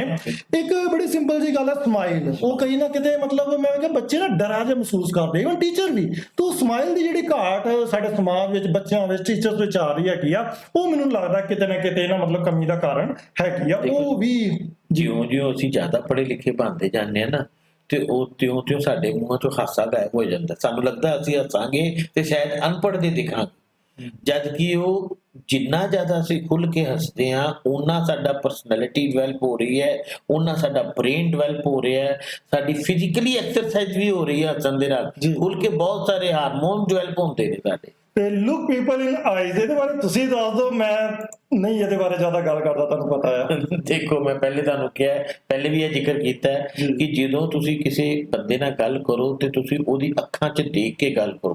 ਇਹਦੇ ਨਾਲ ਤੁਸੀਂ ਅੱਧੀ એનર્ਜੀ ਜਿਹੜੀ ਹੈ ਨਾ ਉਹਦੀ ਤੁਸੀਂ ਸ਼ੱਕ ਕਰ ਲੈਂਦੇ। ਅੱਛਾ, ਉਹ ਆਦਮੀ ਜਿਹਦੇ ਨਾਲ ਤੁਸੀਂ ਗੱਲ ਕਰ ਰਹੇ ਹੋ ਉਹ ਬਿਲਕੁਲ ਤੁਹਾਡਾ ਕਾਇਲ ਹੋ ਜਾਂਦਾ, ਔਰ ਤੁਹਾਡਾ ਸੈਲਫ ਕੌਨਫੀਡੈਂਸ ਲੈਵਲ ਜਿਹੜਾ ਉਹ ਬੂਸਟ ਹੋ ਜਾਂਦਾ, ਅਪ ਹੋ ਜਾਂਦਾ। ਬਹੁਤ ਜ਼ਰੂਰੀ ਹੈ ਕਿਤੇ ਵੀ ਸਟੇਜ ਤੇ ਤੁਸੀਂ ਭਾਸ਼ਣ ਦਿਓ, ਸਿੱਧਾ ਸਟ੍ਰੇਟ ਉਹਨਾਂ ਦੀ ਅੱਖਾਂ 'ਚ ਗੱਲ ਦੇਖ ਕੇ ਗੱਲ ਕਰੋ, ਉਹਦੇ ਨਾਲ ਤੁਹਾਡਾ ਸੈਲਫ ਕੌਨਫੀਡੈਂਸ ਜਿਹੜਾ ਉਹ ਤਾਂ ਵੇਖਿਆ ਹੈਗਾ ਕਿਤੇ ਨਾ ਕਿਤੇ ਮੈਨੂੰ ਲੋਕ ਇਸ ਵਾਸਤੇ ਕ੍ਰਿਟਿਸਾਈਜ਼ ਵੀ ਕਰਦੇ ਹੈਗੇ ਨੇ ਕਿ ਮੈਂ ਲੋਕਾਂ ਵੱਲ ਵੇਖ ਕੇ ਵੀ ਨਹੀਂ ਗੱਲ ਕਰਦਾ ਹੈਗਾ। ਪਰ ਚਲੋ ਕਿਸੇ ਵਾਰ ਬਾਅਦ ਵਿੱਚ ਇਹਦੇ ਬਾਰੇ ਡਿਸਕਸ ਕਰਾਂਗੇ, ਅੱਜ ਕਾਫੀ ਟਾਈਮ ਵੱਧ ਰਿਹਾ ਹੈਗਾ ਆ। ਤੇ ਕਿਤੇ ਨਾ ਕਿਤੇ ਮੈਂਟਲ ਟੈਕਨੀਕਸ ਵੀ ਹੋ ਸਕਦੀ ਹੈ ਕਿ ਚੀਜ਼ਾਂ ਨੂੰ ਪੋਜ਼ਿਟਿਵਲੀ ਵੇਖਣਾ, ਠੀਕ ਹੈ ਨਾ, ਆਪਣੀ ਸਟਰੈਂਥ ਨੂੰ ਪੋਜ਼ਿਟਿਵਲੀ ਵੇਖਣਾ ਕਿ ਕਿਸ ਤਰ੍ਹਾਂ ਉਹ ਵੀਕਨੈਸ ਦੇ ਉੱਤੇ ਫੋਕਸ ਨਾ ਕਰਕੇ ਜੋ ਮੇਰੇ ਕੋਲ ਹੈਗਾ ਮੈਂ ਉੱਤੇ ਫੋਕਸ ਕਰਾਂ, ਠੀਕ ਹੈ ਨਾ। ਫਰੈਂਡਸ ਵੀ ਨਾਲ ਕਿਤੇ ਨਾ ਕਿਤੇ ਪੋਜ਼ਿਟਿਵ ਡਿਸਕਸ਼ਨ ਕਰਨਾ। ਕਈ ਵਾਰ ਆਪਾਂ ਸਿਰਫ ਨੈਗੇਟਿਵਿਟੀ ਵਿੱਚ ਪੈ ਰਹਿੰਦੇ ਹੈਗੇ ਆ ਕਿ ਦਿਨ ਵਿੱਚ ਕਈ ਵਾਰ ਮੈਂ ਸੋਚਦਾ ਹੁੰਦਾ ਕਿ 10 ਤੁਹਾਡੇ ਨਾਲ ਚੰਗੀਆਂ ਚੀਜ਼ਾਂ ਹੋਈਆਂ, ਇੱਕ ਬੁਰੀ ਹੋਈ, ਤੇ ਆਪਾਂ ਉਹ ਜਿਹੜੀ ਬੁਰੀ ਹੋਈ ਆ ਉਹਦੇ ਬਾਰੇ ਸਾਰਾ ਦਿਨ ਹੁਣ ਡਿਸਕਸ ਕਰਨਾ ਚਾਹੁੰਦੇ ਆ। ਜਿਹੜੀਆਂ 10 ਚੰਗੀਆਂ ਹੋਈਆਂ ਉਹਦੇ ਬਾਰੇ ਆਪਾਂ ਗੱਲ ਨਹੀਂ ਕਰਦੇ। 10 ਬਾਰੇ ਕਿਉਂ ਨਹੀਂ ਸੋਚ ਰਹੇ? ਕਿਉਂ ਨਹੀਂ? ਉਹ 10 ਚੀਜ਼ਾਂ ਸਾਡੇ ਲਾਈਫ ਤੇ ਬੜੇ ਇੰਪੋਰਟੈਂਟ ਹੋ ਸਕਦੀਆਂ ਜਦ ਕਿ ਇੱਕ ਨੈਗੇਟਿਵ ਤੋਂ। ਸੈਲਫ ਐਫੀਕੇਸੀ ਬਾਰੇ ਕੀ ਕਹਿਣਾ ਚਾਹੁੰਦੇ ਜੀ ਤੁਸੀਂ? ਬਿਲਕੁਲ ਜੀ, ਬਹੁਤ ਇੰਪੋਰਟੈਂਟ ਟੌਪਿਕ ਹੈ ਜੀ self ਐਫੀਕੇਸੀ। That means the individual believes in his or her capacity to execute the behavior necessary to produce specific performance. ਠੀਕ ਹੈ, ਯਾਨੀ ਆਪਣੀ ਐਬਿਲਿਟੀ ਨੂੰ ਪਹਿਚਾਨਣਾ, ਆਪਣੀ ਐਬਿਲਿਟੀ ਜੋ ਤੁਹਾਡੇ ਚ ਸੈਲਫ ਐਕਚੁਅਲਾਈਜੇਸ਼ਨ ਜਿਹਨੂੰ ਕਹਿੰਦੇ ਆਪਣੇ ਆਪ ਨੂੰ ਤੁਹਾਡੇ ਚ ਜੋ ਗੁਣ ਨੇ, ਜੋ ਤੁਹਾਡੇ ਚ ਐਬਿਲਿਟੀ ਨੇ, ਜੋ ਤੁਹਾਡੇ ਚ ਕੰਮ ਕਰਨ ਦੀ ਸਮਰੱਥਾਵਾਂ ਨੇ, ਉਹਨਾਂ ਨੂੰ ਅਪਣਾਉਣਾ, ਉਹਨਾਂ ਨੂੰ ਸਮਝਣਾ ਔਰ ਉਹਨੂੰ ਆਪਣੇ ਉੱਤੇ ਸਾਹਮਣੇ ਪੇਸ਼ ਕਰਨਾ, ਦੈਟ ਇਜ਼ ਸਾਡੀ ਸੈਲਫ ਐਫੀਕੇਸੀ। ਪਰ ਇਹ ਇੰਪੋਰਟੈਂਟ ਬਹੁਤ ਹੈ ਕਿਉਂਕਿ ਅਗਰ ਆਪਾਂ ਖੁਦ ਨੂੰ ਜਾਣ ਪਾਈਏ, ਆਪਣੇ ਜਿਹੜੇ ਗੁਣ ਹੈਗੇ ਉਹਨਾਂ ਨੂੰ ਪਛਾਣ ਪਾਈਏ, ਤੇ ਬਹੁਤ ਸਾਰੀ ਸਮੱਸਿਆ ਦਾ ਹੱਲ ਹੁੰਦਾ ਹੈ। ਕਿਤੇ ਨਾ ਕਿਤੇ ਆਪਾਂ ਫਿਰ ਆਪਣੇ ਆਪ ਨੂੰ ਉਸ ਸਿਚੁਏਸ਼ਨ ਵਾਸਤੇ ਤਿਆਰ ਕਰਦੇ ਹਾਂ ਜਿਹਦੇ ਵਿੱਚ ਆਪਾਂ ਸਕਸੈਸ ਲੈ ਸਕਦੇ ਹੈਗੇ ਆ।